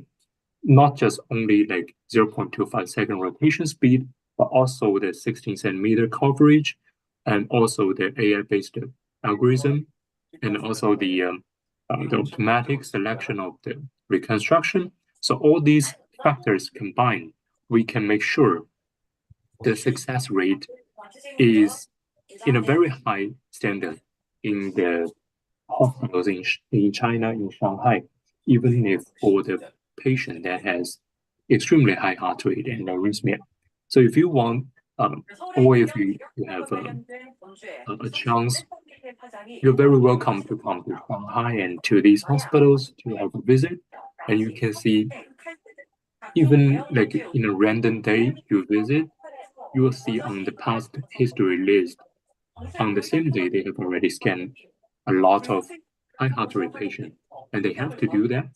And the image quality is still very good, and the success rate is also very good, because it will be blamed if they allow the patient to finish the scan and leave, but then they ask the patient to come back. So they need to make sure the success rate and the image quality. So does that answer the question? Thank you. Okay, the next question. Okay, this is from Mrs. Agustina Twis Prastanti. She's a lecturer from our institution. If we only have a 64-slide CT scan, which would be more advantageous, the prospective or retrospective method for cardiac scanning?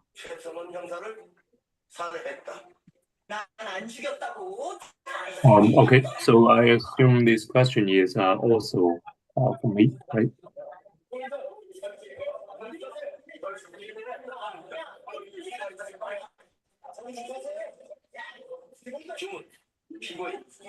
So basically, we would also like recommend the low dose prospective gated scan, but also the retrospective scan is like also available, but you need to add the different parameters and the different ways to do the retrospective and the prospective scan. Let's say, for example, the prospective scan, you will need to make sure the heart rate is low and stable, preferably less than like 65 or 70 BPM. And you only expose like in a certain RR cycle, which is like 35 to 45 or 70 to 80. But the radiation dose is lower than the retrospective scan. But the patient cannot have an arrhythmia or high heart rate or very difficult function than and for high heart rate or arrhythmia patient, it is the best choice is also is always the retrospective ECG gated helical scan with a 64 system, and you might want to like reconstruct multi phase from 0 to 100%, and then the dose would be high, and you will need to use the dose modulation, the ECG controlled like the modulation on the dose. And then we would definitely recommend to use beta blockers and nitro to control the heart rate and to dilate the coronary arteries. And the rotation time, we would recommend from like 0.35 to 0.4, and with a peak of maybe 0.3. And based on the patient's weight, use a 100 to 120 kV based on the BPM, the BMI. So yes, it's feasible, but you need to control other parameters based on the patient's conditions. Thank you. Okay, I think in the chat is already. There is a lot of question for you, Dr. Chan, but I think when things so have to answer this question next. Okay, from Esan, Miss Su. Yeah. Okay, are you ready? Okay, from the Esan, how much real world scan time reduction have you observed after deploying ACS compared to conventional protocols? In my experience, compared with the traditional, it reduced the time. It reduced the half time.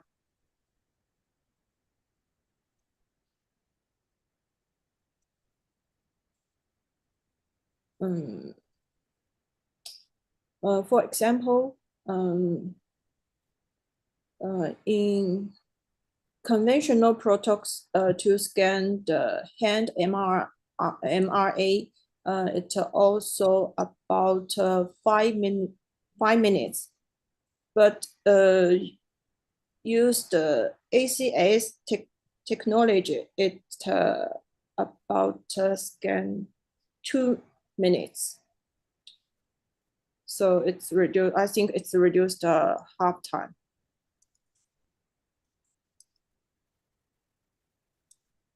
Okay, thank you. I think it's clear. The next maybe the next question for the Misu. Yeah, I believe because I think AI has been integrated into the application of clinical scanning. Okay, I think it is a clear question and answer. Some question maybe at the chat box, Dr. can be answered because we have a limitation and go to the next chapter and agenda. I think maybe we close the QA session and the left maybe Dr. Tan or when things you can going the chat box answering the question from the audience. Yeah, sure. Okay, thank you. Okay, the presentation highlight how Ruijin Hospital Northern Campus improve MRI efficiency through advanced AI integration using ACS, deep recon, and intelligent workflow system like AC-Scan, AC-Sense, and mocap and automated post-processing. The hospital significantly shortened the scan time, enhanced image quality, and reduced technology workload. This advancement streamline workflow, boost staff productivity, and improve patient experience, demonstrating how AI-driven solution can transform modern MRI operation. And the CT cardiology solution highlight how fast scanning technology, wide detector coverage, and AI-driven tool greatly enhance cardiac imaging by reducing motion artifact, improving image quality, and enabling reliable one-bit scan, even in high heart rate or arrhythmia patient. Combined with low dose protocol and intelligent workflow automation, this innovation improves diagnostic confidence while ensuring safe, more efficient cardiac CT examination. Ladies and gentlemen, uh, please give another warm round or applause for our speaker. And now I would like to hand the perform back to our Master of Ceremony to continue with the next agenda. Thank you, Dr. Grant. Thank you, Waiting Su.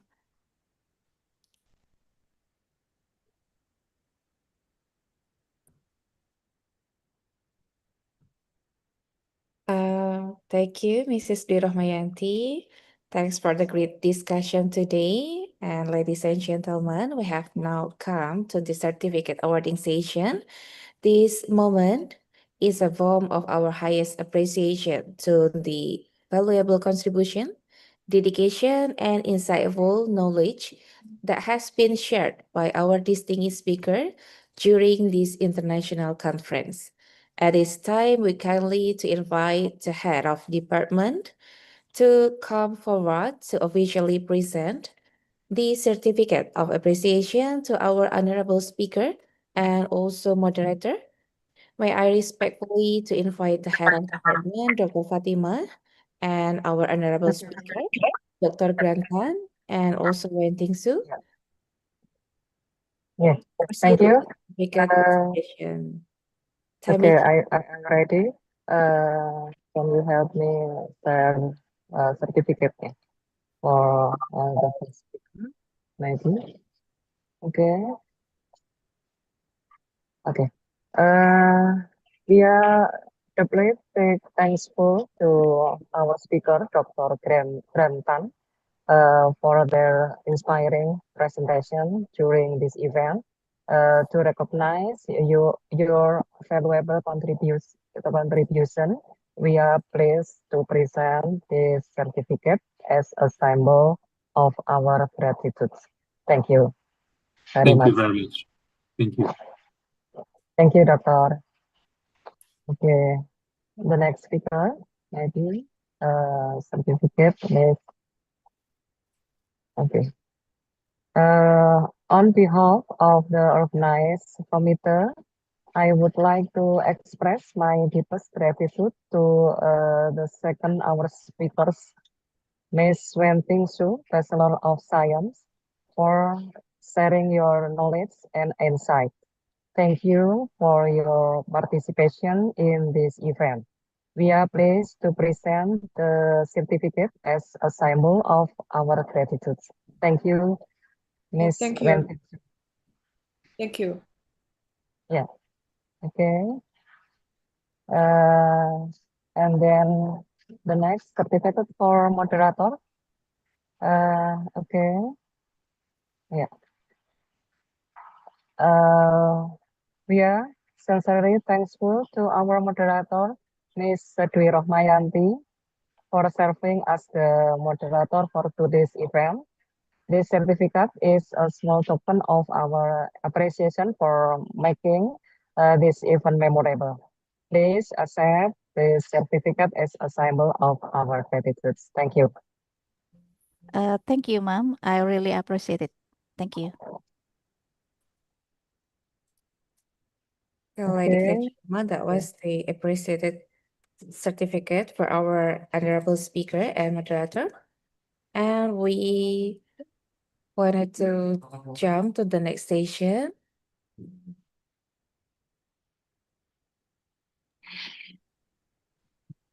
Thank you, Miss Anna. Ladies and gentlemen, we will now proceed to our second scientific session. The speakers for these sessions are Mrs. Ming Song Wang and also Prof. Seng. These sessions will consist of scientific presentations, followed by discussions and also question and answer, and conclude the certificate awardings. To lead these sessions, we respectfully invited Mr. Fadli Velayani. Hello, Mr. Fadli. Hello, Ms. Riha. Okay, Mr. Fadli, all the sessions is yours. Okay, thank you, Ms. Riha. Before we begin, may I confirm if my voice is clear? Yes, clear. Okay, thank you. Good morning, ladies and gentlemen. Assalamualaikum warahmatullahi wabarakatuh. Honorable to all distinguished speaker, all guests, and participants joining us today. It's my pleasure to welcome you to the second season of the third international conference on technology of radiology and science with the theme The Next Frontier in Medical Imaging, AI, Automation, and the Radiographer of the Future. My name is Fadli Velayani, and I'm honored to serve as your moderator for this season. In this season, we will explore the advancement and innovation in medical imaging delivered by two distinguished speakers, Ms. Meng Zhen Wang, and Professor Ruo Fang Zhen from leading hospital in China. Professor Zhang will be joining us later at 11:30 after she finished her clinical thesis. Let us begin with our first presentation. Ladies and gentlemen, our first speaker is Ms. Men Zhen Wang. Good morning, Ms. Wang. Morning. Okay.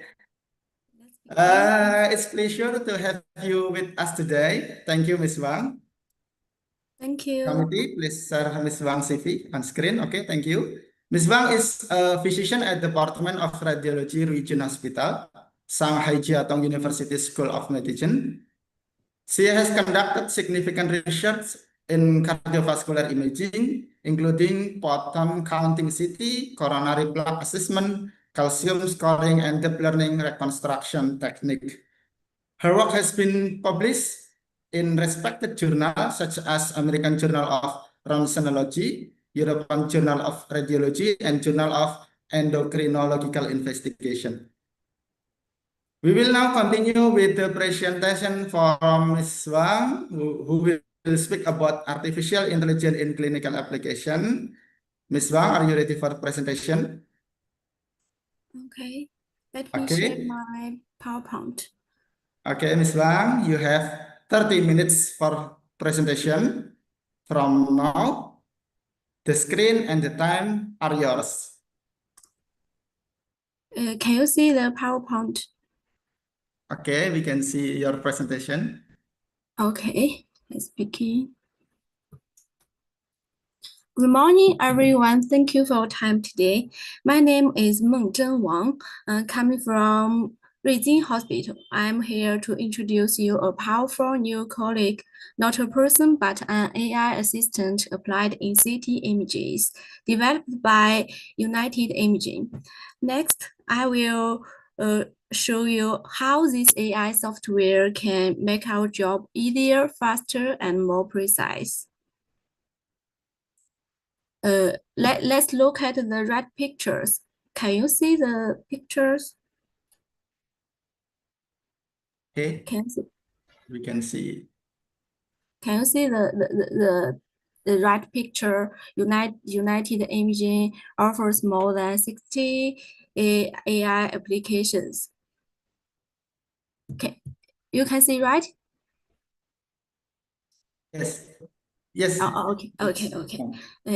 For neurology, use AI to help with stroke and brain disorders. For cardiology, to analyze the heart function and coronary arteries, both in CT and MR. For the thorax, to detect lung nodules, inflammation, and bone fractures. For oncology, to assist in cancer screening and metastasis detection.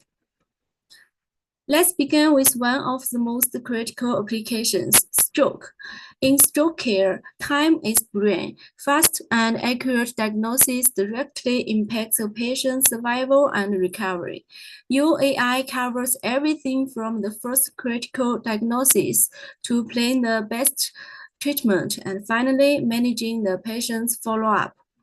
It can facilitate diagnosis in analyzing both hemorrhagic and ischemic strokes, detecting and quantifying the morphological parameters of aneurysms, assessing the salvageable tissue, compare the head CT results with the previous examination. How does UAI actually empower our CT stroke workflow? From the non-contrast CT, it immediately flags if it's a bleed or a clot. If a clot is suspected from the non-contrast CT, it simultaneously analyzes the CTA to map vessel blockages and the CT perfusion to identify abnormal perfusion areas. It even assesses collateral circulation, the brain's backup blood flow. In summary, UAI transforms a sequential manual process into a single simultaneous AI-powered analysis. We can get a complete diagnostic picture faster than ever before, saving the most critical resource in stroke care time. ICH application can help us to determine hemorrhages, identify the subtypes of intracranial hemorrhages, and measure the hemorrhage volume with excellent diagnostic performance. It can also provide early warning of critical conditions, accurate quantification of midline shift, comprehensive clinical evaluation with ICH score and modified Fisher scale. In addition, it can evaluate hemorrhagic progression and treatment effectiveness dynamically. The detection of intracranial hemorrhage has been validated as an accurate tool with ultra-high sensitivity and specificity. Ischemic stroke application help us to detect acute ischemic stroke and automatically evaluate the severity of ischemic changes to quickly assist with formulating treatment plans. Let's look at the picture. UAI can identify the ischemic areas and perform precise type identification and localization of ischemic lesions with accurate quantification of parameters. It can calculate aspect score and monitor the progression of the lesion. UAI aspect scoring system was validated by clinical study, which supports the use of these AI-assisted scores in guiding clinical treatment and improving prognosis. Let's move on to the next application, cerebral and carotid vessels.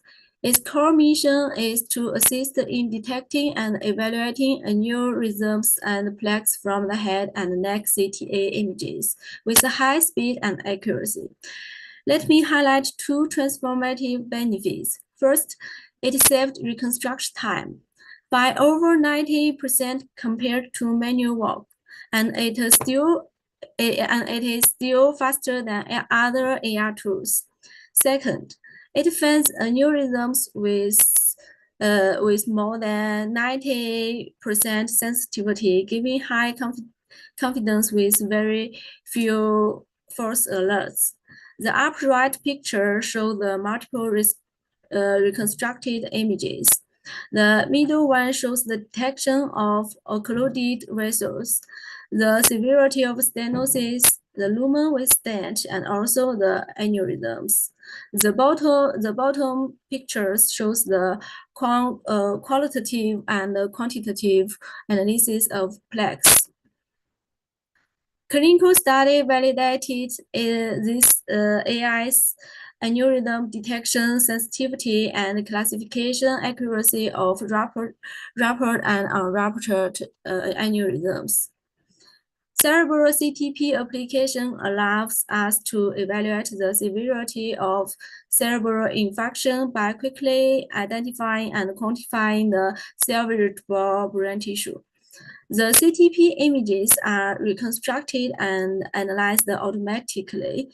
It can reconstruct different types of perfusion maps, select the optimal vascular function inputs, and record time density curve. This module can also provide intelligent localization of infarct core and ischemic areas as well as related parameters.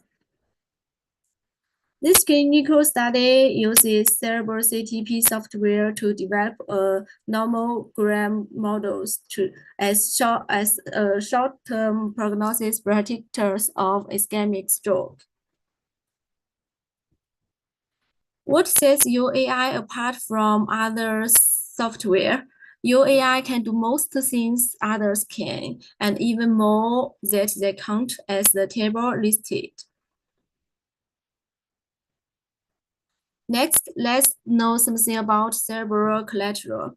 The left two pictures show how show the main interface of this application.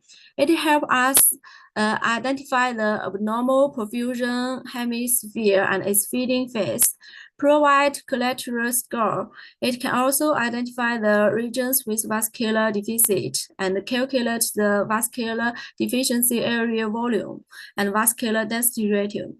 This application also has multi-dimensional quality control to ensure the accuracy of evaluation results.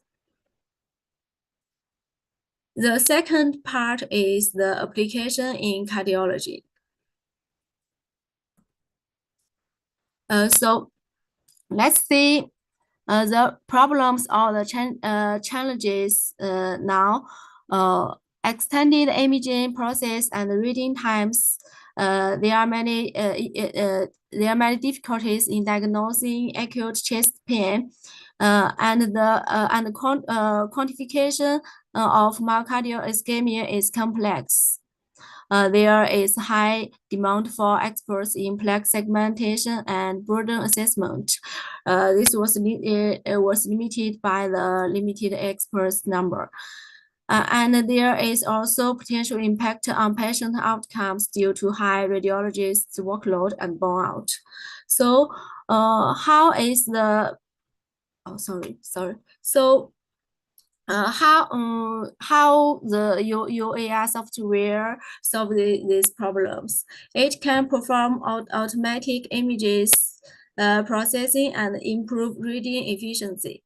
It can provide rapid identification for patients with acute chest pain, accurate and intelligent quantitative myocardial ischemia parameters analysis, plaque segmentation and burden computation, composition classification, and vulnerability evaluation of plaques are accessible in UAI. Let's take a look at the workflow. UAR help us evaluate the MAS. UAR help us evaluate the major cause of acute chest pain. The most widely used function is coronary assessment. It can calculate coronary artery calcium score, CACS, in non-contrast CT, identify the coronary artery stenosis severity and FFR in the contrast images. It can also identify aortic dissection and pulmonary embolism. It can reconstruct coronary arteries accurately, including complex conditions such as chronic total occlusion, CTO, CABG, anomalous coronary origin. After reconstruction, it assists us assessing the stenosis of coronary arteries, bypass graft and the stent, and then generating reports to PACS.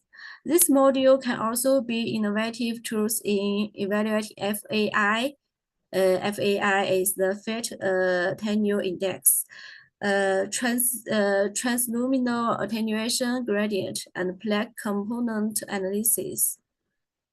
As we all know, it's difficult to track the vessels with CTO lesions. This research demonstrated that UAI-CCTA can successfully reconstruct CCTA images with CTO lesions in 95% cases. UAI identify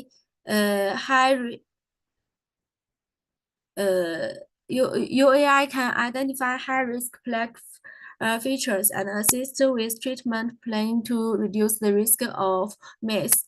It determines HRP, high-risk plaque, based on the 4 characteristics, including the 4 characteristics such as positive remodeling, low attenuation plaque, napkin rinsing, and spotty calcification.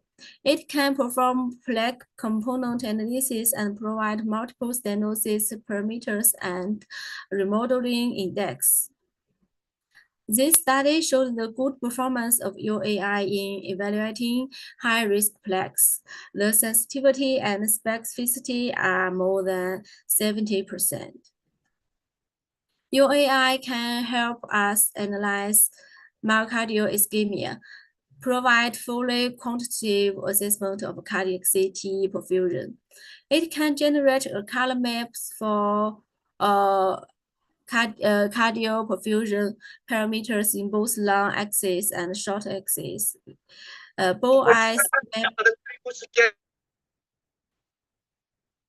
Ada ya. Salah satunya karena gaji kecil nggak mau dia.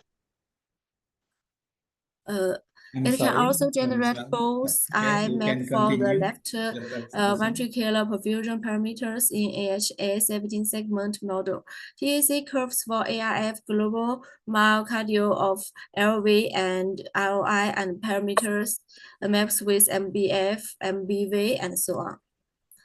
Before diving into the CT-FFR application, it's important to understand the clinical background and the need it addresses. Not all coronary stenosis leads to ischemia, which and FFR is a metric for evaluating coronary hemodynamics, which can benefit patients from unnecessary invasive coronary angiography. The gold standard of FFR is performed in invasive tests, while CT-FFR can provide non-invasive with high correlation to invasive FFR. UAI can provide CT-FFR of each coronary artery at each point by generating 3D color maps, reconstruction, and a FFR report. The picture shows us how the FFR CT works. We transfer CCTA images without severe artifacts to the workstation, and then it can calculate FFR automatically. Then we open the interface and we can put the probe at any location to view the FFR value at that point.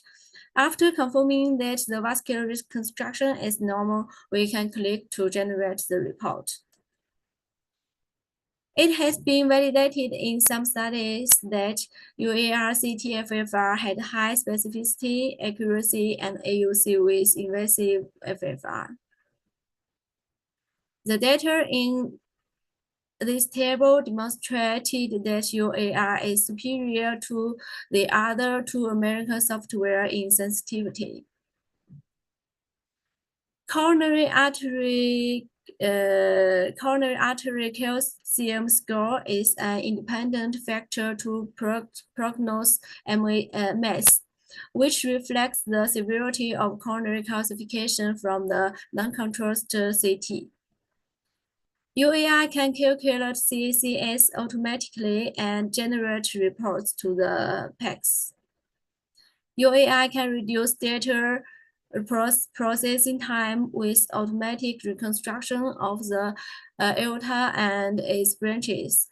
The upper left pictures shows the reconstructed images, including VR, MIP, MPR, and CPR. It can detect aortic dissections quickly and precisely with intelligent alert system for efficient triage. UAI can also localize the intimal tears, segment true and false lumen with diameter measurement, evaluate the condition of aortic branch vessels unless affected by dissection. This study showed that the excellent performance of UAI classification system for aortic dissection. Next part is pulmonary embolism.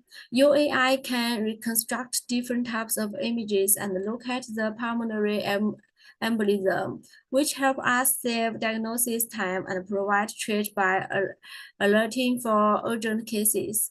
It also provides us multiple parameters quantitative analysis of pulmonary embolism. The system enables either longitudinal comparison of pulmonary embolism changes by automatically pairing current and previous examinations. Chest CT application including lung, bone, and mediastinum. The interface is user-friendly with easy operation.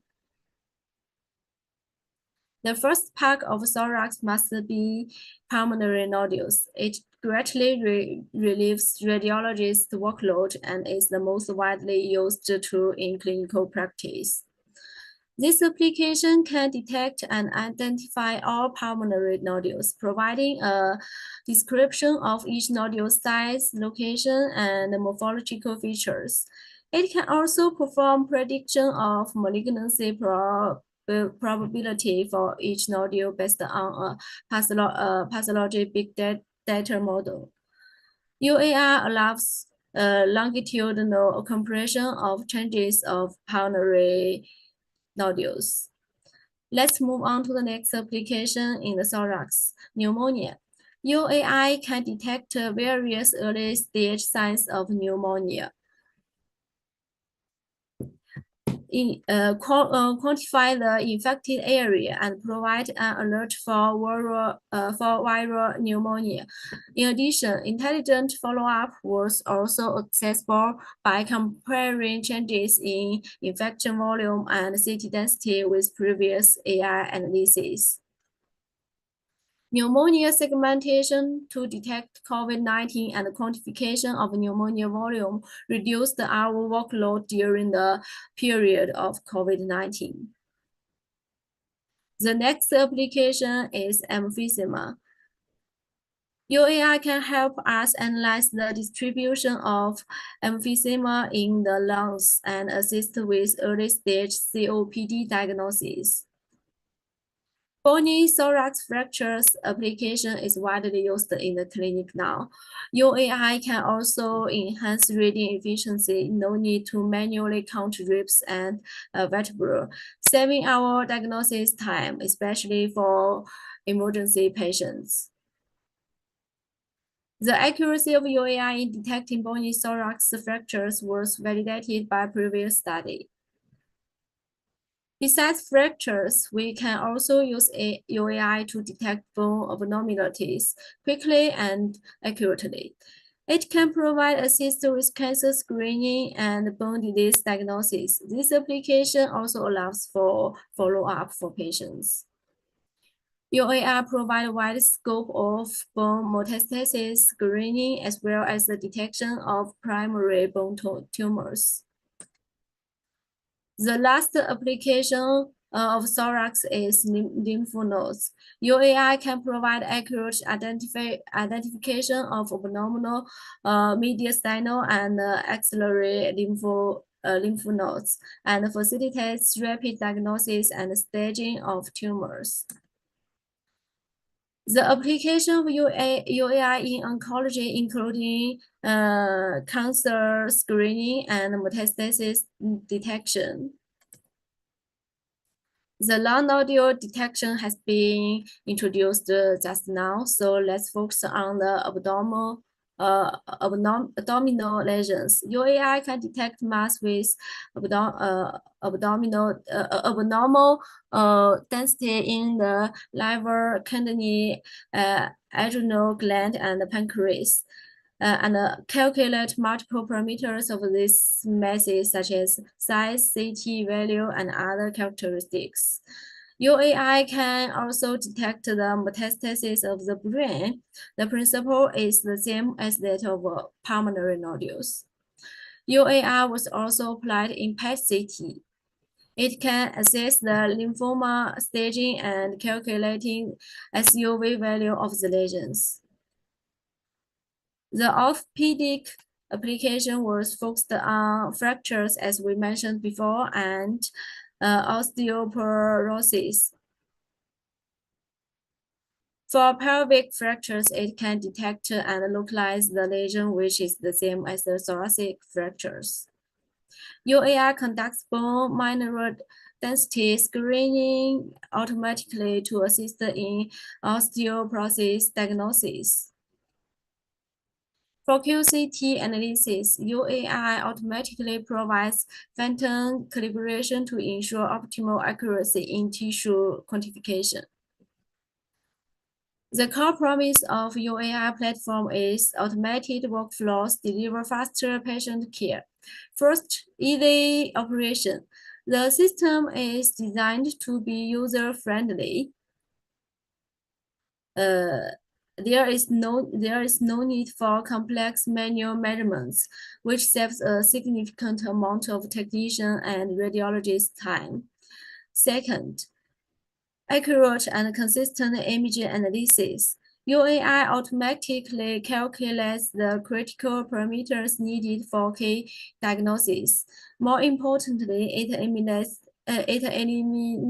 human interpretation variability between different users. This means enhanced consistency in results and a move towards truly standardized diagnosis. That's all. Thank you for your listening.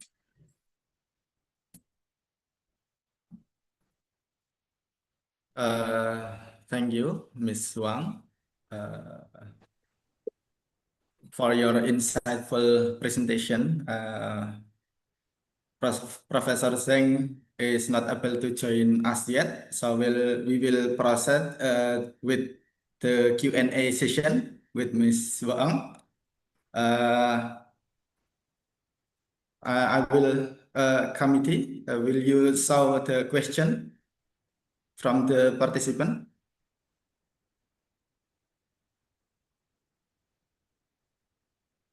Excuse me, committee. Should I answer the questions now? Okay. There is some question in the chat box. Yeah. Okay. The first from APU. From APU. Will the UAI continue to be upgraded over the time? Okay, thank you, committee. Yeah. They also have other AI applications not presented you today. They have a great team to upgrade and develop a new AI application. Are there improvement of the significance of sensitivity or efficiency the UAI for the workflow or diagnostic, Mr. Wang? Hello? Hello, sorry, I didn't hear you just now. Okay, we will continue to the second question from Shahnarini Ilyas.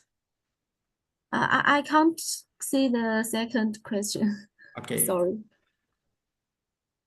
I would like to ask about UAI vision reconstruction look very impressive from the perspective. How does it perform compared to traditional interactive reconstruction, especially in the term of noise reduction, preservation of small structure, and are there any situations where AI reconstruction may introduce unwanted smoothing or artifacts? From Narini. Okay, thanks for your question. First, UAI is just a software to reconstruct images, so it itself can't reduce the noise. It's just you put the images into the software and it perform analysis. I think it is very sensitive to find some small structures, even though that our radiologists can't find. Okay. Thank you. And are there any situations where AI reconstruction may introduce? There is one question again. With the progress of the AI and the result of you have shown, what do you think medical imaging will look like in the next 10 years, maybe? Okay. I'm reading the question. What is I think some simple reports such as lung nodules can be automatic. The UAI can automatically generate the reports for the patients. No need for our radiologist. It is necessary to type the reports in the future. Thank you. I think so. Okay. The next question from Mr. Ehsan. How accurate is the anatomical landmark detection in your practical experience? Have you encountered challenging case such as abnormal anatomy or pediatric patient where the system struggled or required manual adjustment? From Mr. Ehsan. I remember 3 years before, the AI software can't reconstruct the CCTA with CABG because of the complex anatomy. But now they can reconstruct nearly almost all the images. Although there is some abnormal anatomy. Okay. But sometimes we need to adapt the center line of the coronary artery. And I haven't found other questions in other applications, just the CCTA adaptation of center line. Okay. Thank you, Mr. Swang. There is one question again from Nazar. With the advancement of technology and the increasingly advanced use of AI, the convenience that AI can provide, will radiographer be replaced by AI in the future? It's so many questions sound like this, in Indonesia. Can AI replace the radiographer? Thank you. This is an interesting question. I don't think AI can replace radiologists in the next 10 years, but I'm not sure in the in the long future if it will replace us, because AI can assist us in performing diagnosis, but they also have some false positiveness. It requires us to determine the lesions that detected is malignant or is benign or malignant. So we have to control the results provided by the AI software now. I don't think it will replace us in the next 10 years. Okay. So many questions about the AI and replace the human in Indonesia.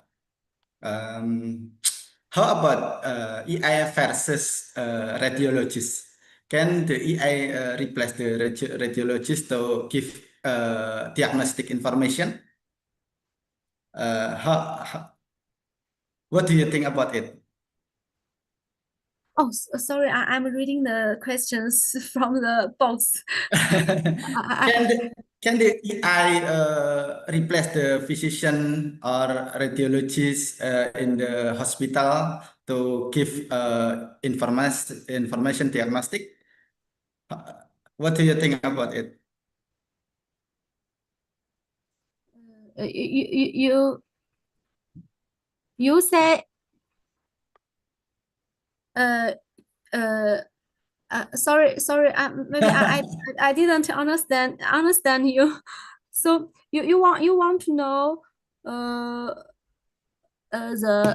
your AI's efficiency in the diagnosis or the accuracy of the diagnosis?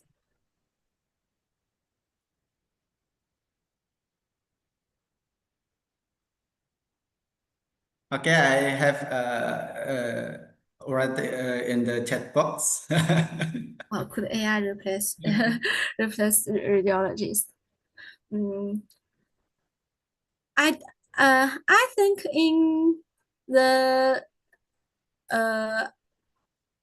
I think maybe in the future it will replace a lot of radiologists, but I don't think it will replace us in the during the short time period, because there are so many patients, and the AI just help us to do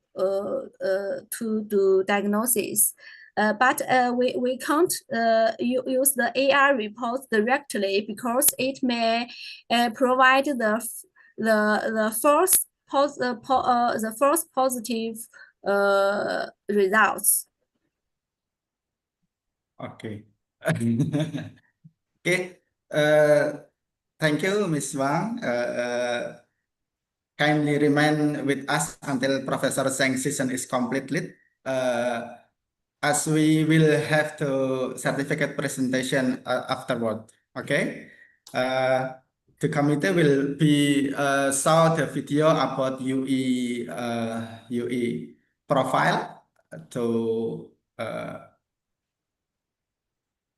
some sorry. Okay, committee for hello.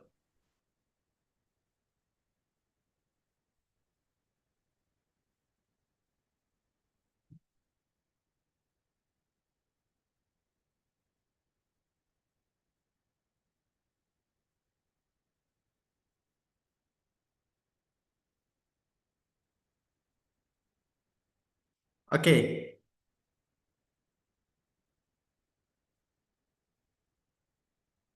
Any question again from the participant?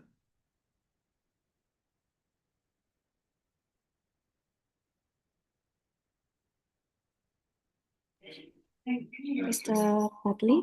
Okay, Ms. Riha. I think we have to deliver the certificate first for the Miss Okay. Meng Zheng Wang. Okay. Please.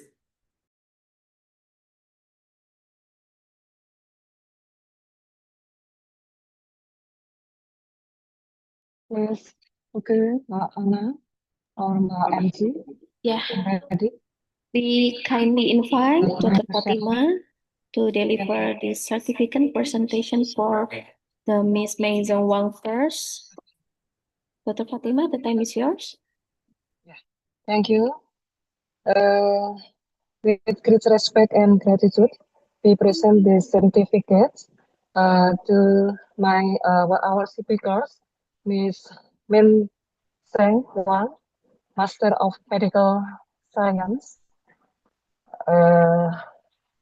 who has shared his knowledge with us. Thank you for your presentation of the material, and expertise has enriched our event. And we greatly appreciate your time and dedication. I hope this collaboration will continue. Okay, thank you, Ms. Meng Seng Wang. Thank you so much. Thanks for your listening. Thank you so much, Ms. Meng Zheng Wang, for your incredible presentations, and thank you so much, Ms. Dr. Fatima too. The certificates are now officially presented, and this is the first material from the second sessions. We have to wait for Rowan Zheng to join with us.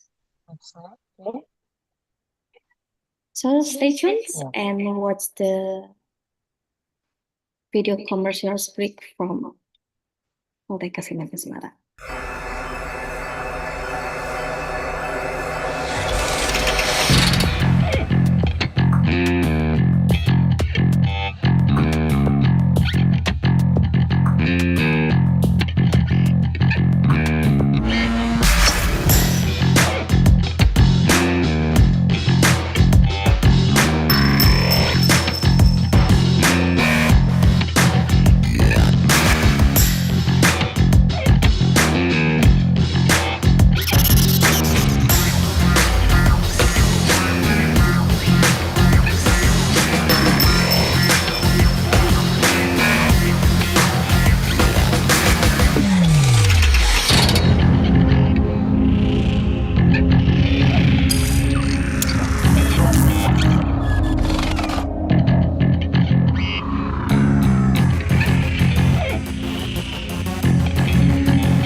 This is a universal challenge.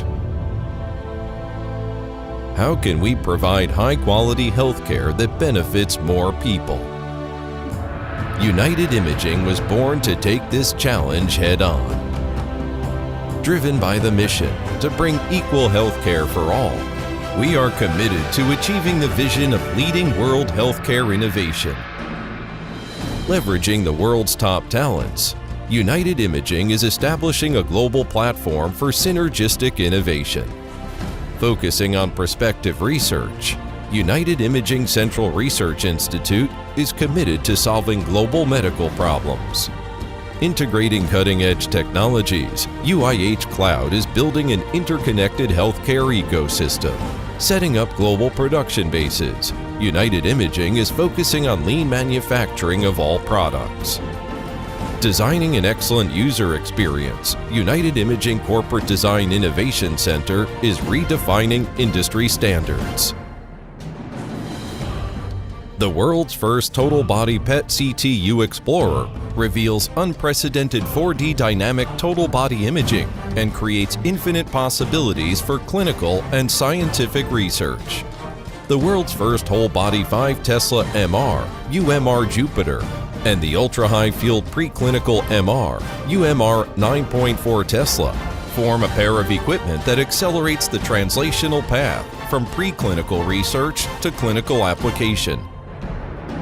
The world's first 75-centimeter ultra-wide bore 3 Tesla MR, UMR Omega, can easily accommodate large patients and offer a better scanning experience. The high-definition TOF PET MR can synchronize PET and MR real-time data streams. The world's first fully integrated CT LINAC redefines precision radiotherapy. The ultra-premium 640 slice CT scanner provides unlimited heart rate imaging from a single cardiac cycle. The low-dose 3D mammography system provides comprehensive care for women's health with less radiation. Innovation, now and forever. United Imaging is building an intelligent healthcare ecosystem and leading the future of healthcare. United Imaging Intelligence empowers full-mode equipment and clinical and scientific research through AI. United Imaging Microelectronics focuses on the development of high-end medical chips for the entire portfolio. United Imaging Surgical Tech creates overall healthcare solutions covering prevention, diagnosis, treatment, and rehabilitation. United Imaging Eye Healthcare builds a new ecology of precision medical imaging services. Perceive more. Provide more. Access more.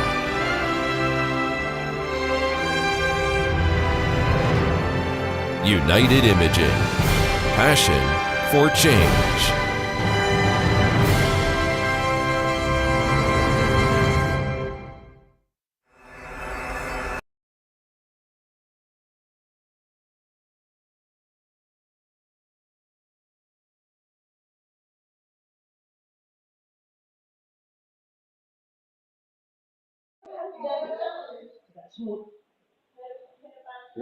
Error.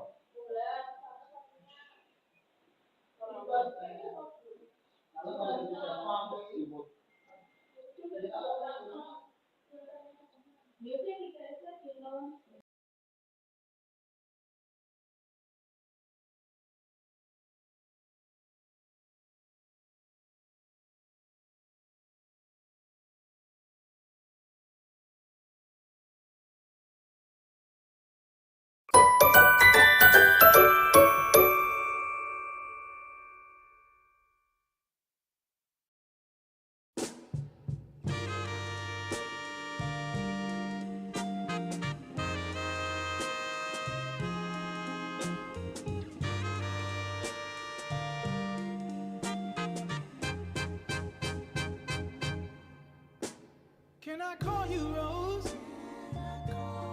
'Cause you're sweet like a flower in bloom. Can I call you Rose? Can I call you Rose? 'Cause your fragrance takes over the room.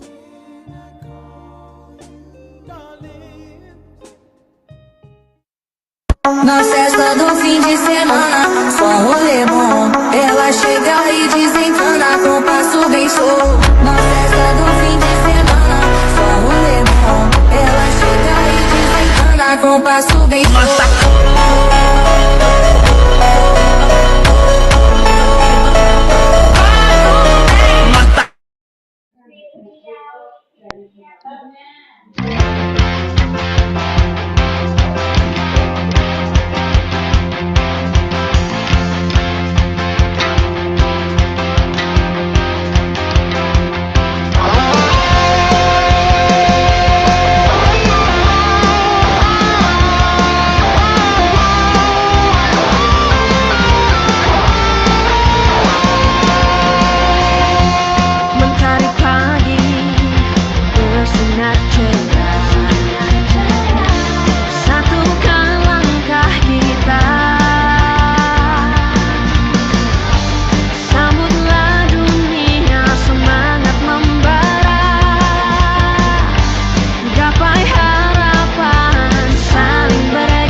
Indahnya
bumi Nusantara, berbagai suku dan budaya, berbeda-beda keyakinan, tapi kita tetap satu jua. Kita selalu bersama untuk satu tujuan, mencapai cita-cita Polkesmar Semarang dengan berbudaya untuk mendunia. We are best together, we can be stronger. So let's be together, Polkesmar Semarang to around the world.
Okay, now we will move on to our second speaker.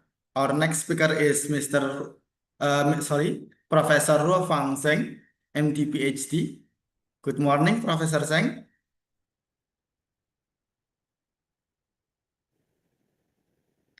Good morning, Professor Zheng. Can you hear me?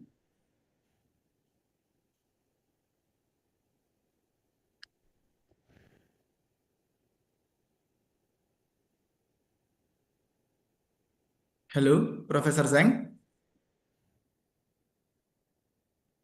You have to unmute your microphone first.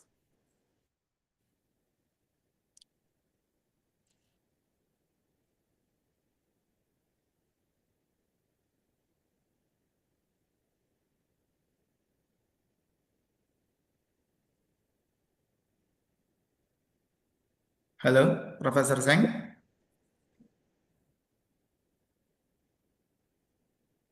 Is my sound clearly? I think Professor Shen has some issue with her microphone. Okay. She's There is checking out. some problem with microphone, Miss Professor Zhang. I hope the participant will. Oh, Okay. Okay. Hello, Professor Zhang. yeah, sorry. So can you hear me now? Okay, no problem, Okay. Professor. Yes. Okay. Okay. Hmm. Committee, please share Professor Zhang's CVs on the screen, please.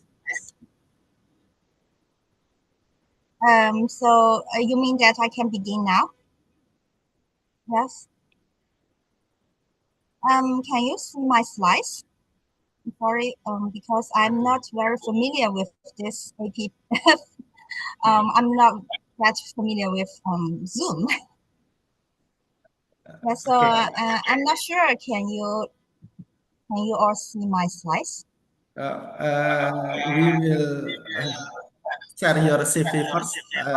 I hope you take down your screen.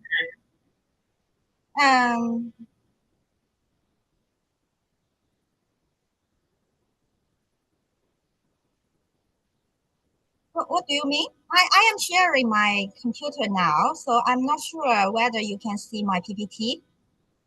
是这样的，不好意思，他想先那个审核的屏幕， Thank 对， you, 然后 Professor 然后 Zhang. Professor Zhang is 我要怎么 associate 分享啊？ and chief physician at the Department of Radiology, Zhongshan Hospital, Putan University.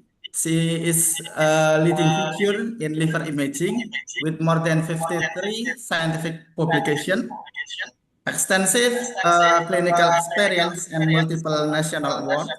Her expertise covers liver imaging, fibrosis evaluation, and advanced MRI technologies. Ladies and gentlemen, we will now move on to our next speaker, Professor Ruo Fang Zheng, who will share her insight on the latest development in liver imaging. Yes, nice to meet you all, but maybe I'm not familiar with this software, so I'm not sure how to. So now, can you see my PPT? Sorry, Professor, your present. I mean, yes, not can you yet hear me and can you see in my the screen.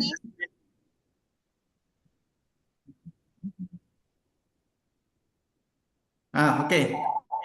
Okay. Okay, Professor Zhang, you have 30 minutes for your presentation from now. The screen and the time are yours. So you mean that I can begin now, right? Yes. Okay. So I'm sorry, because I'm really sorry that because I'm not familiar with this apps, so some little problems, but now it has been solved. It seems that. So good afternoon, ladies and gentlemen. I am Shen Ruofan from the Department of Radiology of Zhongshan Hospital, Fudan University. And today my topic to share is about the imaging diagnosis and the therapeutic efficacy evaluation of intrahepatic cholangiocarcinomas. We know that intrahepatic cholangiocarcinoma is a highly malignant liver malignancy, and it is the second most common liver cancers, primary liver cancers, just after hepatocellular carcinoma, and which constitutes about 10 to 15% of all primary liver cancers. And in these years, it has an increasing incidence in many areas, especially in the Southeastern Asia, including China as well. And from this image, we can see that as for the cholangiocarcinoma, it can divide it into two kinds according to its location. The first one is the intrahepatic cholangiocarcinoma, and the second is the extrahepatic cholangiocarcinoma. According to the 2019 WHO criteria, the extrahepatic cholangiocarcinoma can be divided into the perihilar and the distal cholangiocarcinomas.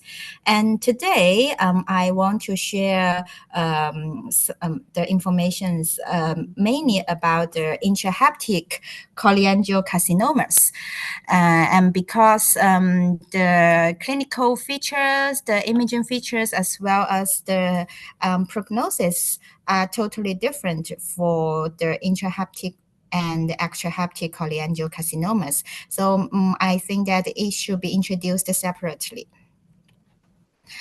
As for the risk factors, according to the 2019 WHO criteria, the ICC can be divided into the large duct and the small duct intrahepatic cholangiocarcinomas. And these two kinds of pathological subtypes has different risk factors. As for the former, that is the large duct ICCs, it is mainly related to the liver fluke infections, the cholangitis, and the hepatolysis, and etc. Well, as for the small duct ICCs, the risk factors are more related to the HCCs, including the hepatitis, including the hepatitis B and hepatitis C, and as well as cirrhosis. So the risk factors are different for these two types of pathological classifications. As for the clinical features, the ICCs mainly occurred in the male patients, elder male patients, that is about 50 to 70 years old. And elevated CA199 is frequently seen and can give us some clues about the diagnosis. As for the symptoms, it is mainly related to the location of the tumor. As for the large duct ICCs, because it is always located near the hepatic hilus, so some bile duct obstructions may occur which cause the cholestasis. But as for the small duct ICCs, as it is always located peripherally, so the symptoms are usually unnoticed. So the clinical features are mainly closely related to the tumor locations instead of the tumor size. And the second in part is about the classifications. The ICCs can be classified according to the following three parts. The first is classified according to pathology. It can be classified into the small duct and large duct type cholangiocarcinoma. And the second type is more related to our imaging features, which is classified according to the tumor morphology. It can be divided into the mass-forming type, the periductal type, and the mixed type. And the third classifications is mainly according to the molecular pathology that can be classified into the inflammation and the proliferation subclasses. Well, as for the first classification, that is mainly related to pathology. It can be divided into the small duct and the large duct type ICCs. As for the small duct type, the tumor is always located peripherally, and it is mainly the mass-forming growth pattern. And the small duct type ICCs is always related to the genetic alternations about the IDH, the FGFR2, and BAP1. Well, as for the large duct type ICCs, it is always located proximal to the hepatic hilus, and it is mainly constitutes about the periductal infiltrating type as well as the mixed type. and its frequent genetic alternations include the KRAS, the P53, and etc. And also the prognosis are different for these two types. The small duct type ICCs are always related to better survival, while as for the large duct type, it is mainly related to more worse prognosis. And yes, and this slide tells us that the small duct type ICCs is always located peripherally, and the large duct type is always located near the hepatic hilus, which caused more significant symptoms as well. And large duct type intrahepatic cholangiocarcinomas more resembles the perihilar and extrahepatic cholangiocarcinomas. And next we see two cases about these two types of ICCs. The first one is the small duct type ICCs, and we can see that it is a tumor that is located peripherally, and it constitutes about a mass-forming type tumor, which is relatively typical. And the second one is a large duct type ICCs, and we can see that in morphology, it constitutes about a mixed type of mass forming plus the periductal infiltrating type. And we can see that because the tumor is located much near the liver hilus, and we can see the peripheral dilated bile ducts as well.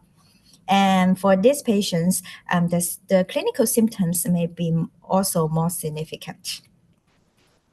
The second type classifications is according to the morphology, and that is the mass-forming type, the periductal infiltrating type, and the mixed type. As I have mentioned before, the large duct ICCs is always constitutes about the periductal infiltrating type and the mixed type, whereas for the small duct ICCs, it is always the mass-forming type. We can see that the first picture A is about the mass-forming type ICCs, and then picture B is about a periductal infiltrating type, and picture C is about a mixed type of PI plus MF type. So the third classification is related to genetics and molecular. And it can be divided into the inflammation type and proliferation subclasses. And from this image, we can see that as for the inflammation subclasses, it constitutes about 38% of all ICCs, and it is characterized by the activation of the inflammatory pathways. Whereas for the proliferation subclass, it constitutes about 62% of all cases, and it is characterized by the activation of oncogenic signaling pathways, and it is closely related to more aggressive clinical behaviors and poor prognosis. And also the molecular pathological classification is closely related to the clinical therapies, especially the immunotherapies. And the third important part of our topic today is about the imaging manifestations of ICCs. And I will introduce according to the different morphology. The first is the mass-forming type ICCs. As we all know that typically ICCs has the following imaging features in MRI or CT. In MRI, on the tissue-weighted imaging is always moderately hyper-intense, and most ICCs are relatively low blood supplies, so it may be hypo-intense, relatively low enhanced in the arterial phase, mild enhancement on arterial phase, and it is always enhanced in the peripheral areas. Because in ICCs, the tumor cells are more located in the peripheral areas, and in the central part, more fibrosis and also necrosis occurs. So on the arterial phase, the tumors are always peripheral, mild enhanced.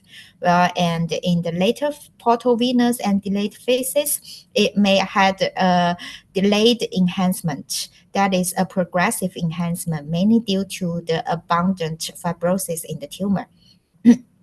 And also, if we do an MRI scan about the primoist, that is a hepatobiliary specific contrast media on the hepatobiliary phase, it may have a relatively specific central cloud enhancement, which is also closely related to the abundant fibrosis in the central part of the tumor. And also, targetoid appearance is closely related to the ICCs. And later in this PPT, I will introduce about the targetoid appearance, which is introduced in the LIRAS criteria.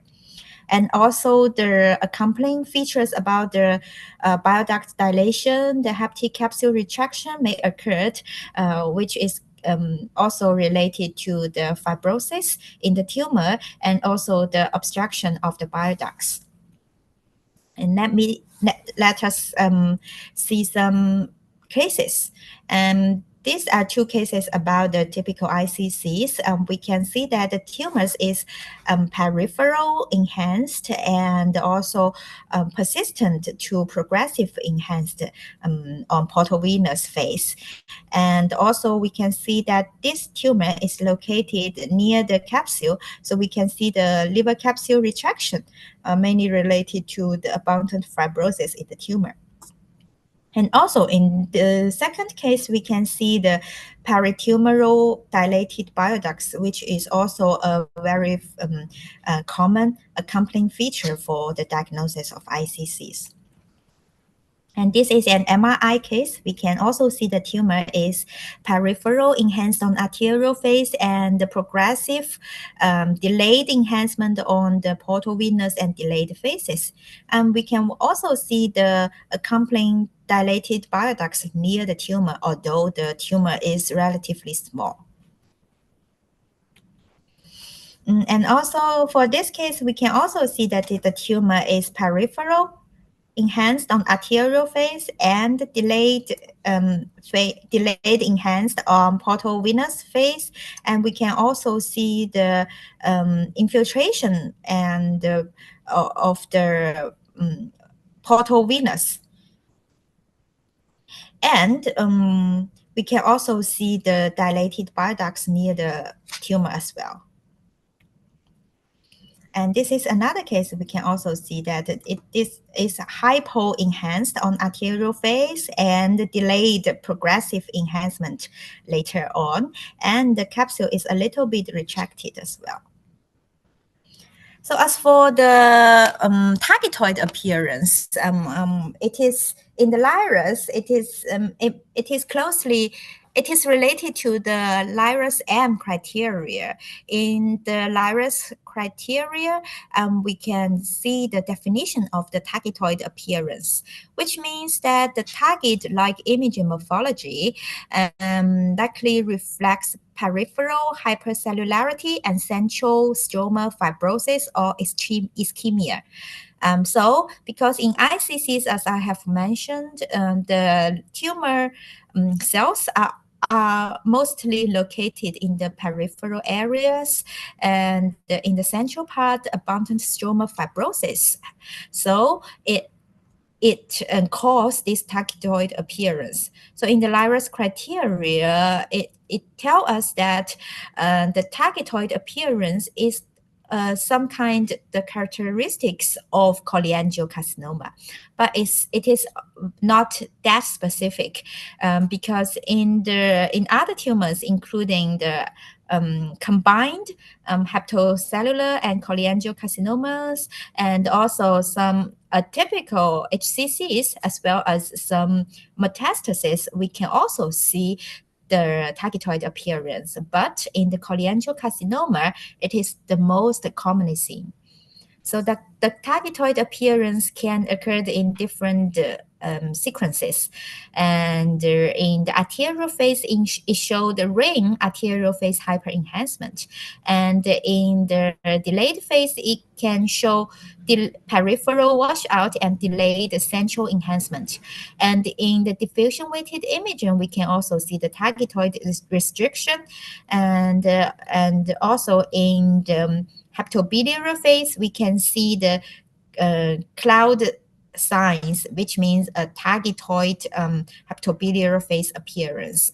So next, I will show you some images about the targetoid appearances in ICCs. These are all pathologically proven ICCs. The first case, we can see the targetoid arterial phase hyperenhancement, which means a ring enhancement on arterial phase, and also the targetoid phase, the targetoid appearance on the delayed phase, which shows a delayed central enhancement.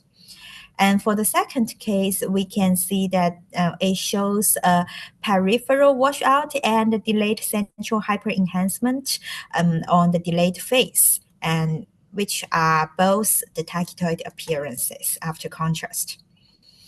And also for these ICCs, we can see that on arterial phase, it shows a targetoid hyperenhancement, and on the delayed phase, it shows the relatively hyperintense on the peripheral phase, which means the targetoid diffusion restrictions. And also for the following case, we can also see the targetoid disjunction on the diffusion weighted imaging, which has a relatively more hyperintensities on the peripheral phase and hypointensity in the central part. And this is research of our previous research, which we make a diagnostic system for the diagnosis of the intrahepatic mass-forming type cholangiocarcinoma based on the non-invasive preoperative MR imaging and clinical features. And we establish a diagnostic tree, and according to this diagnostic system, we can easily come to a relatively correct diagnosis. This is a case. We can see that following this diagnostic tree, and if first what is the enhancement pattern? Yes, this enhancement pattern is progressive. So yes, to the next step, targetoid appearance. Yes, peripheral hyperenhancement. So next step, AFP increasing? No. And CA199 increasing? Yes. So the final risk score is 98. So we will have a 98% diagnostic confidence about the diagnosis of the mass-forming type ICCs, and the final pathology is also ICCs. And for the second case, we can see that following this diagnostic tree, we come to a risk score of 0, and we have 100% of diagnostic confidence about the diagnosis of non-ICCs. And the final pathological diagnosis is HCCs. So we think that the non-invasive diagnostic system may serve as an easy to operate and explainable tool in the diagnosis and the risk stratification of the mass-forming type of ICCs. And as for the PrimoWist, which is the hepatobiliary specific contrast media, we think that the PrimoWist is more and more applied in our clinical work now for the liver cancers. And for ICCs, it has some very special and characteristic features. That is the EOB clouds. Because the ICCs frequently show abundant fibrotic stromas, especially in the central areas. So the contrast will be retained in the fibrotic stromas of the tumor, and it needs to the characteristic features about the EOP clouds, which means the relatively mild hyperintense on the hepatobiliary phase. It do not mean the real observation of the contrast media, but it means the retained contrast media extractions. So these are two cases about the ICCs, and we can see that for these both cases, on the hepatobiliary phase, we can see the EOB cloud signs, which means the relatively hyperintensity in the central part of the tumor, which is caused by the abundant fibrotic stromas in the tumor. And the EOB cloud feature can help us in the diagnosis of ICCs. This is relatively atypical ICCs because it is hypervascular. Because as I have mentioned before, most ICCs are hypovascular, but for this case, it is enhanced intensely on arterial phase, although it is still the targetoid hyper enhanced. But we can see that on the delayed phase and the hepatobiliary phase, we can see the EOB clouds features, which means relatively not that dark. The intensity on the hepatobiliary phase is a little bit mild, relatively hyper enhanced, which means the retention of the contrast media in the tumor caused by the stromas, the fibrotic stromas.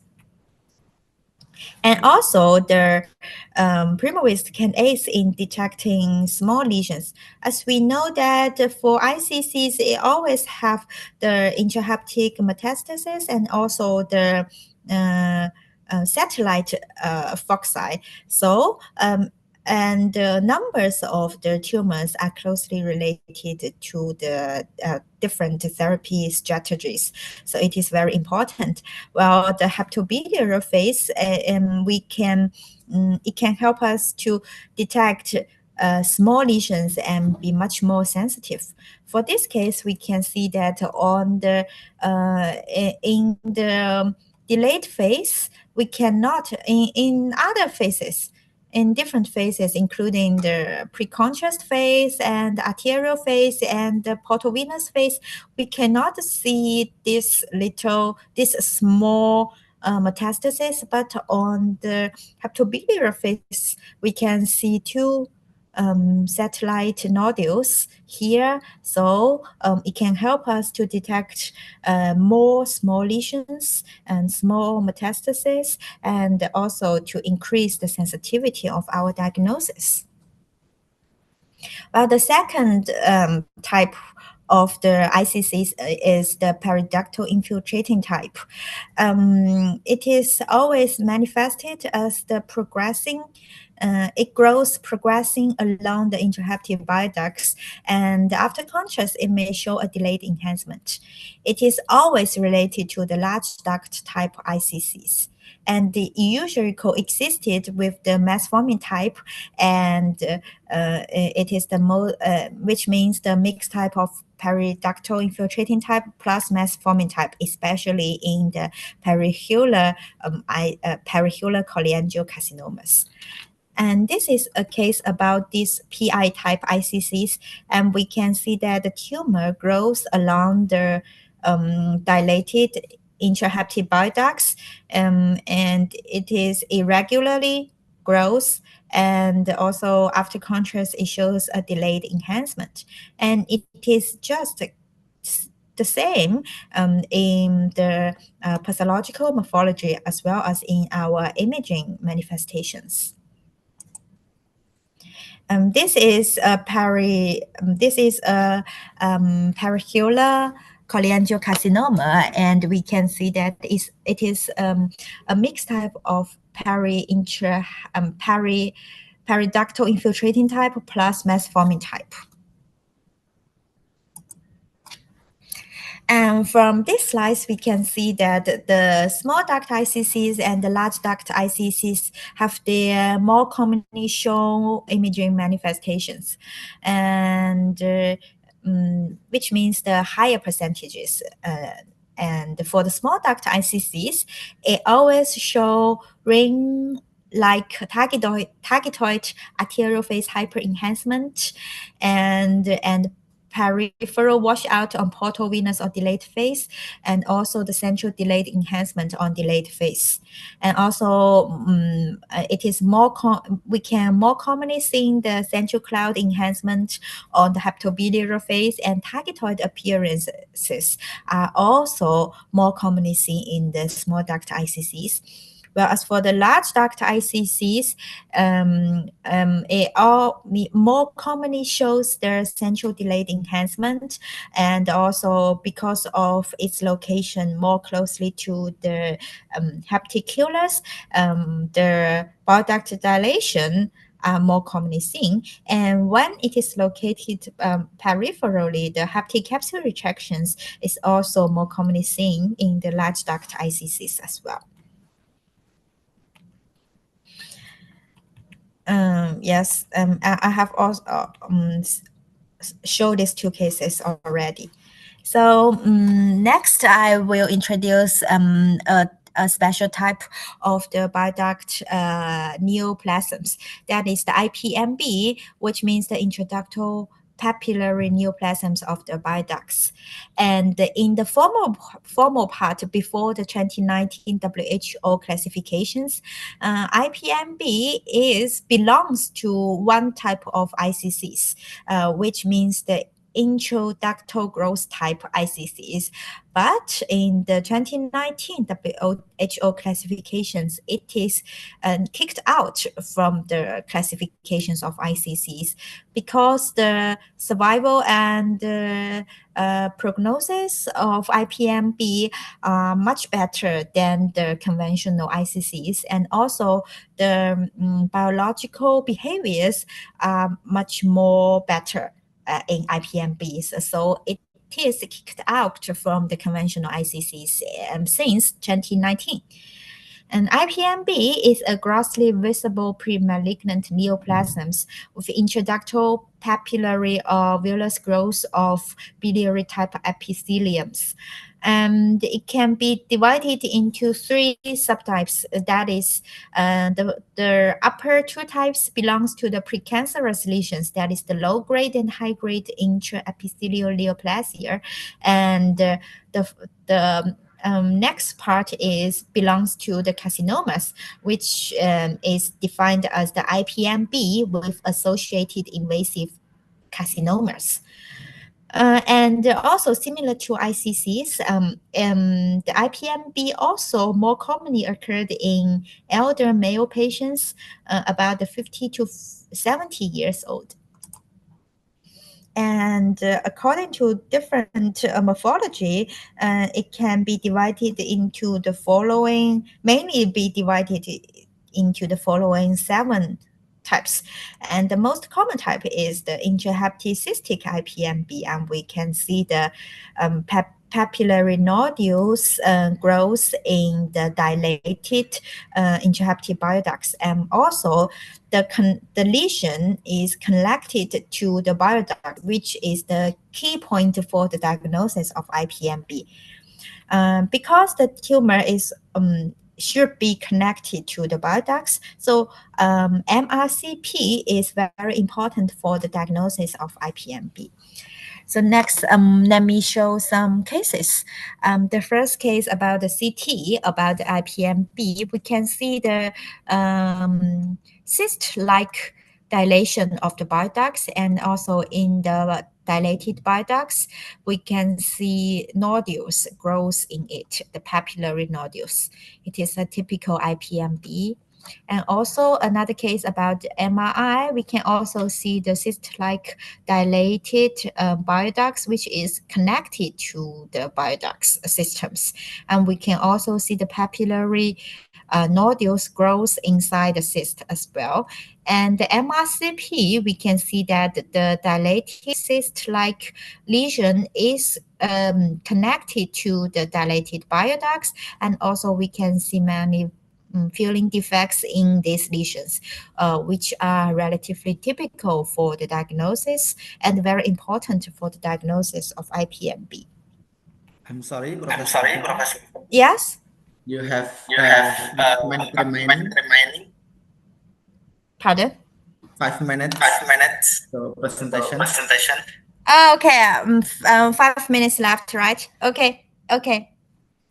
And so today, and next about the PrimaWist, we can see that PrimaWist is also important for the diagnosis of IPMB as well, because we know that the PrimaWist is extracted 50% from the biliary systems. So in the IPMB, due to the biliary obstruction and the retention of mucin in the affected bile ducts, on the hepatobiliary phase, we cannot see contrast media in the affected bile ducts.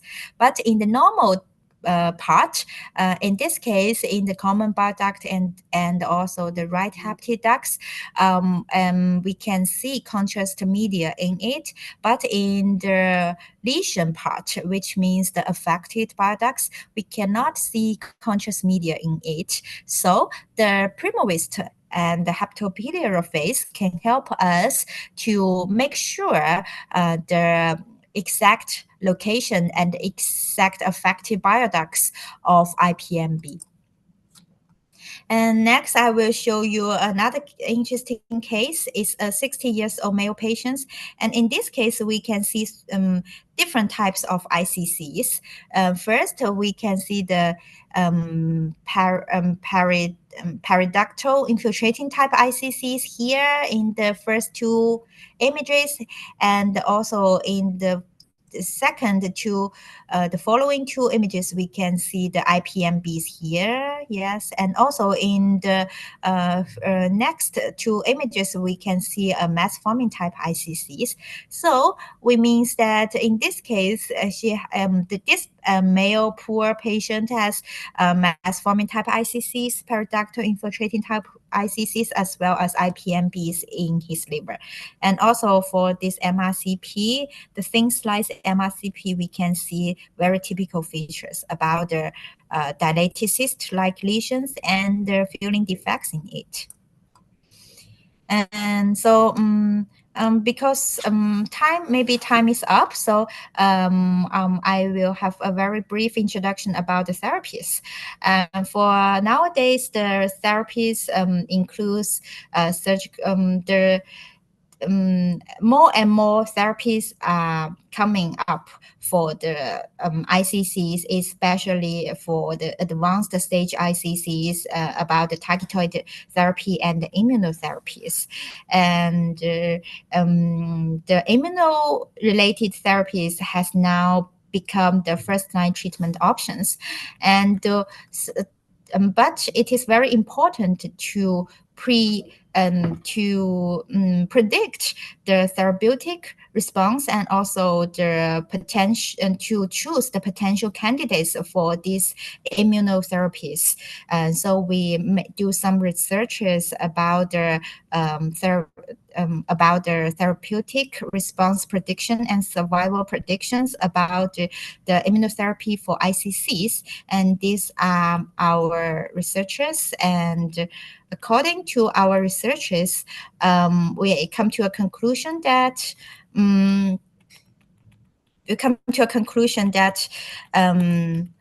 pretreatment contrast-enhanced MRI can help us to predict the efficacy of immunotherapies, combined immunotherapies in the ICCs by estimating the therapeutic response and the risk of potential progression as well.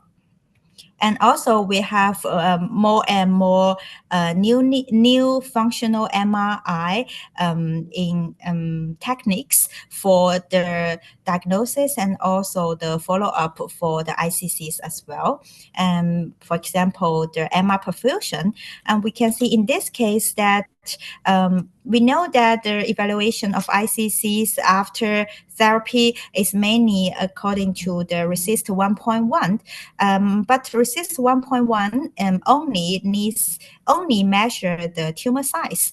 It is not enough, totally not enough, because for this case we can see that the tumor size did not change a lot in the last two follow-ups, but according to our MR perfusion, we can see that the blood supply increased significantly. So we think that we need the functional MRI techniques to give the clinical doctors some clues about the potential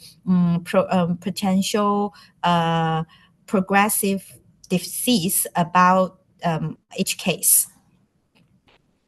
And this is the MR elastography, and which is closely related to the stroma fibrosis contents in the tumor as well. And also this is the high diffusion weighted imagings. So the last to come to a conclusion, we can see that ICCs can be divided according to histology, morphology, and also molecular pathology. And the molecular classifications are closely related to the survival and also the therapies about patients. And the different morphological types are related to different histological subtypes. And MRI-based diagnostic systems can show great performance in the diagnosis and discriminations of ICCs. And also the MRI can predict the efficacy of the combined immunotherapies in ICCs by estimating the therapeutic response and the risk of potential progression. And also the the more and more new functional MR techniques can provide more information about their biological insights, including the perfusion, MR elastography, and non-Gaussian diffusion weighted models, as well as the AI techniques as well. Maybe I think the time is up. So these are all the topics for today. Thank you very much.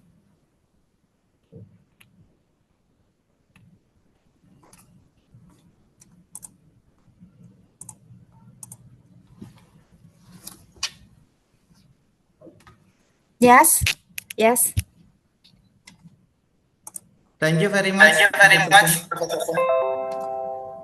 For excellent inspiring presentation. We will now begin the discussion and Q&A session. There is some question in the chat box. The committee will be share the question from the participant.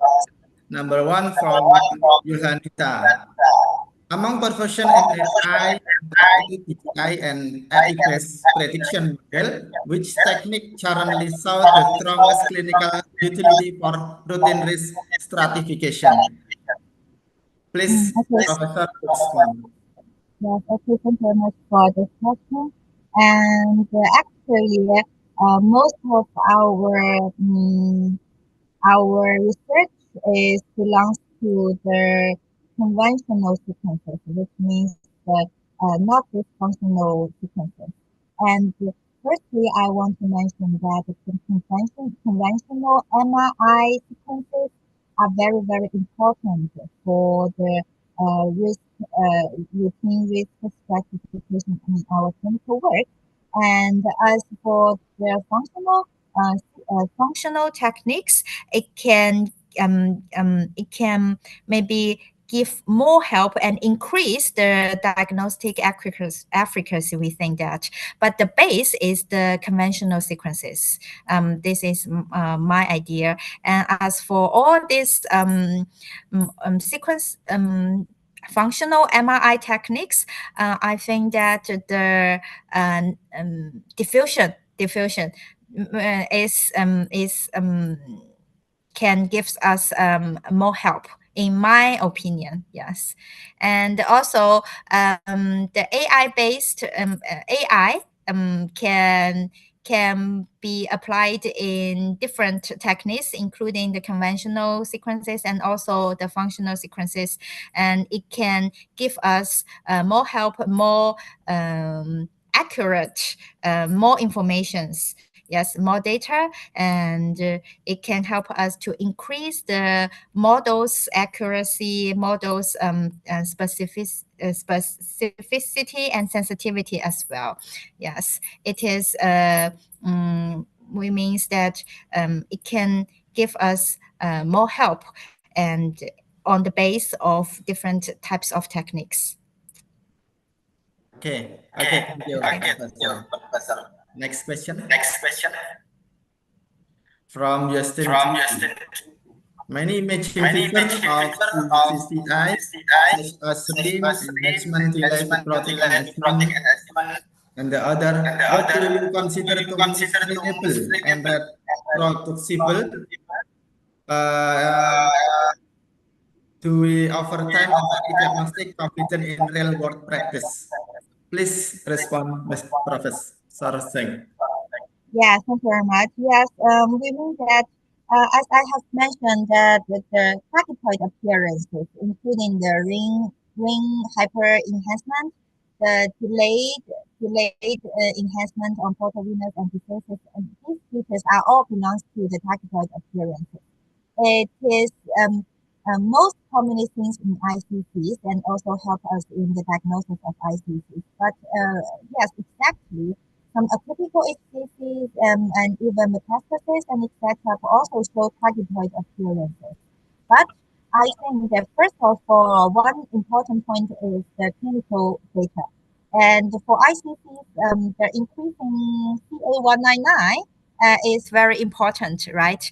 And also for HCCs, most cases will have will not have an increase of CA199, and AFP is more related to HCCs. And as for the metastasis, we will have the primary cancers, primary tumors. So we should see clearly the clinical histories as well as the clinical data to help us in the diagnosis. But I think that the most difficult diagnosis is belongs to the differentiations about ICCs and the combined hepatocellular and cholangiocarcinomas, because in the combined hepatocellular and cholangiocarcinomas, it has the constitutes about ICCs, so it may have the increased CA199, and it also will have the targetoid appearances as well. But in the combined HCC and ICC tumors, in most cases, it will has both increasing CA199 and increasing AFP. So what I want to mean is that clinical data and clinical history is very important, and also the close combination of the imaging features and the clinical features to help us for the accurate diagnosis in our clinical work. Thank you very much. Very clear. Okay. Next question. Committee. Okay. From Ms. Harum. Sorry if my question is not of the topic. Out of the topic.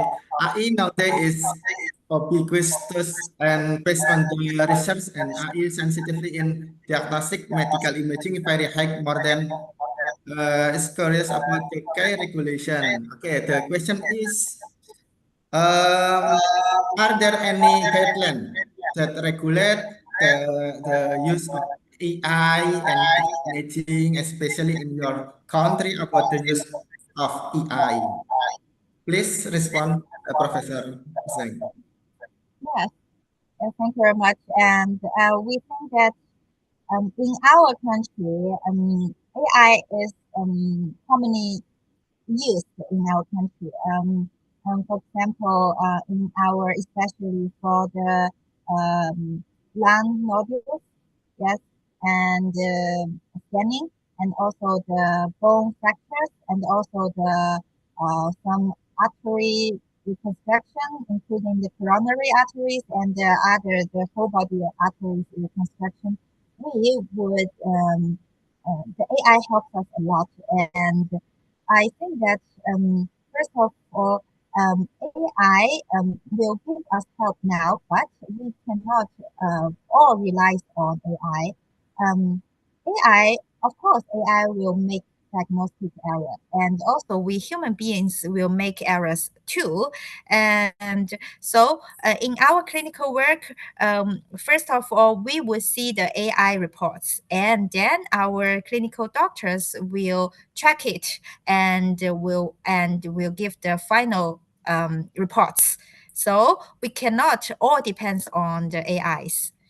We clinical doctors should check it, and we should be responsible. We doctors should be responsible for the patients. We think that. Okay, Professor Zeng.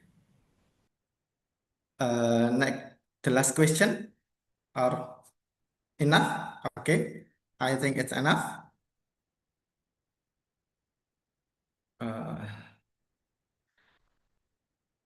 Thank you. Thank you very much, Professor Zeng, for the excellent and inspiring presentation. Thank you. Thank you very much. For your engagement and thoughtful question on behalf of the organizing committee, I would like to express our sincere appreciation to Ms. Menzen Wang and Professor Rovan Zeng for their valuable contribution to this season. Ladies and gentlemen, this is the end of the season of the third International Conference on Technology of Radiology and Science. Thank you very much. Wassalamualaikum warahmatullahi wabarakatuh. Waalaikumsalam.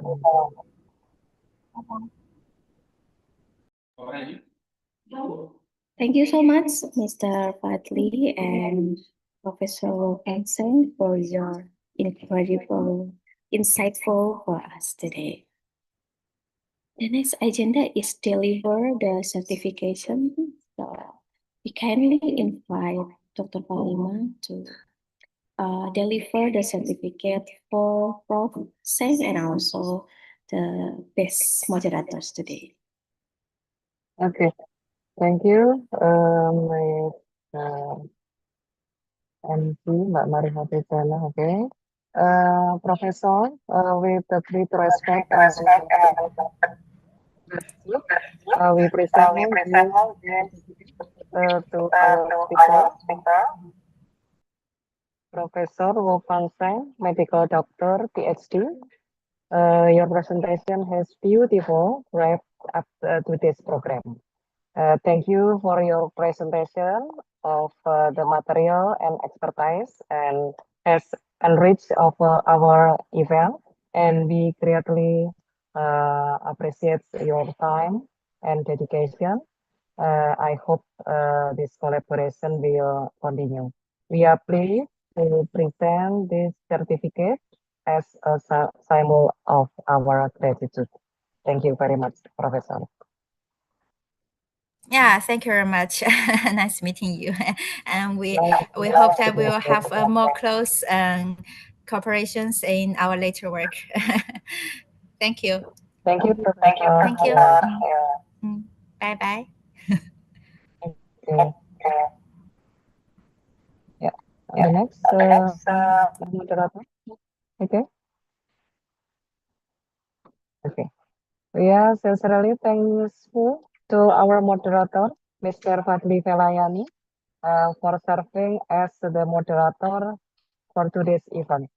Thank you for building the discussions and engaging the audience to be active in this event. Please accept this Thank you certificate very much. as a symbol of our gratitude. Thank you, Mas Fadli. Thank you very much. You're welcome.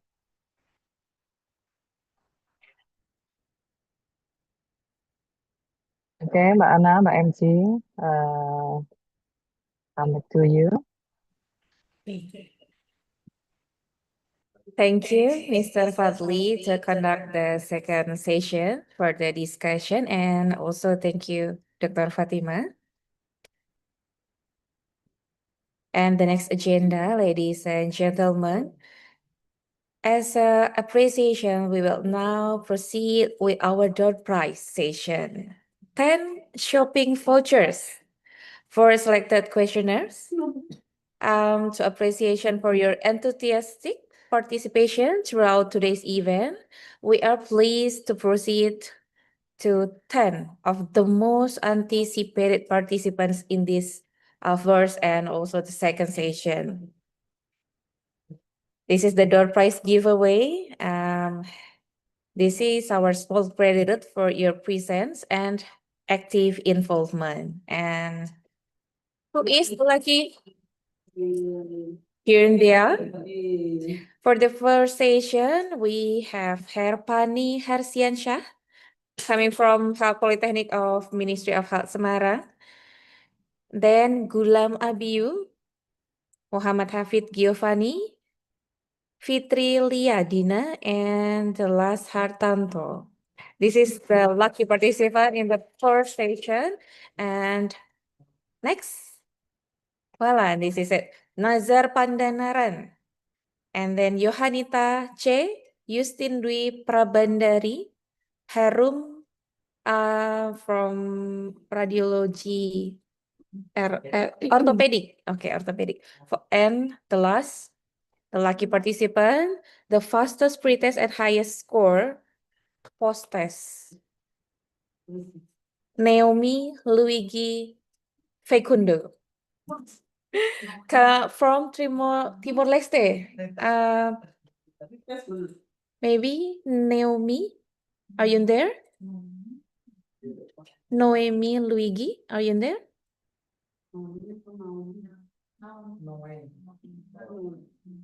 Okay. Congratulations to the lucky participants who get our prize today. Please, for the participants, can contact the committee, especially to contact person to deliver our prize. And best luck to everyone.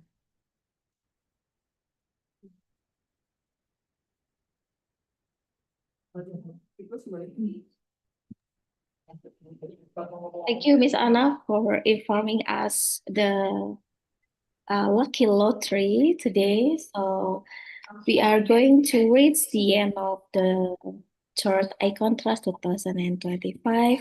On behalf of the committee, we would like to thank you to the Director of Poltekkes Kemenkes Semarang, United Imaging, all distinguished speakers, and all participants for your valuable participation. We hope this conference inspires new collaborations and innovations in radiology and medical imaging. Thank you for your participation, enthusiasm, and contributions. Be Marihatul Jannah and also be Ana Septiana. As the masters of ceremony, we would like to sincerely extend our deepest apologies should there have been any shortcomings, inconvenience, or imperfections throughout the course of this event. We truly appreciate your kind understanding and gracious consideration. And let us close this event with the final words. Wassalamualaikum warahmatullahi wabarakatuh. See you. Waalaikumsalam warahmatullahi wabarakatuh. Thank you, everyone. See you in the next event. Thank you. Mbak MC, teman-teman moderator dan teman-teman panitia semuanya. Oke, sukses selalu. Izin liftnya.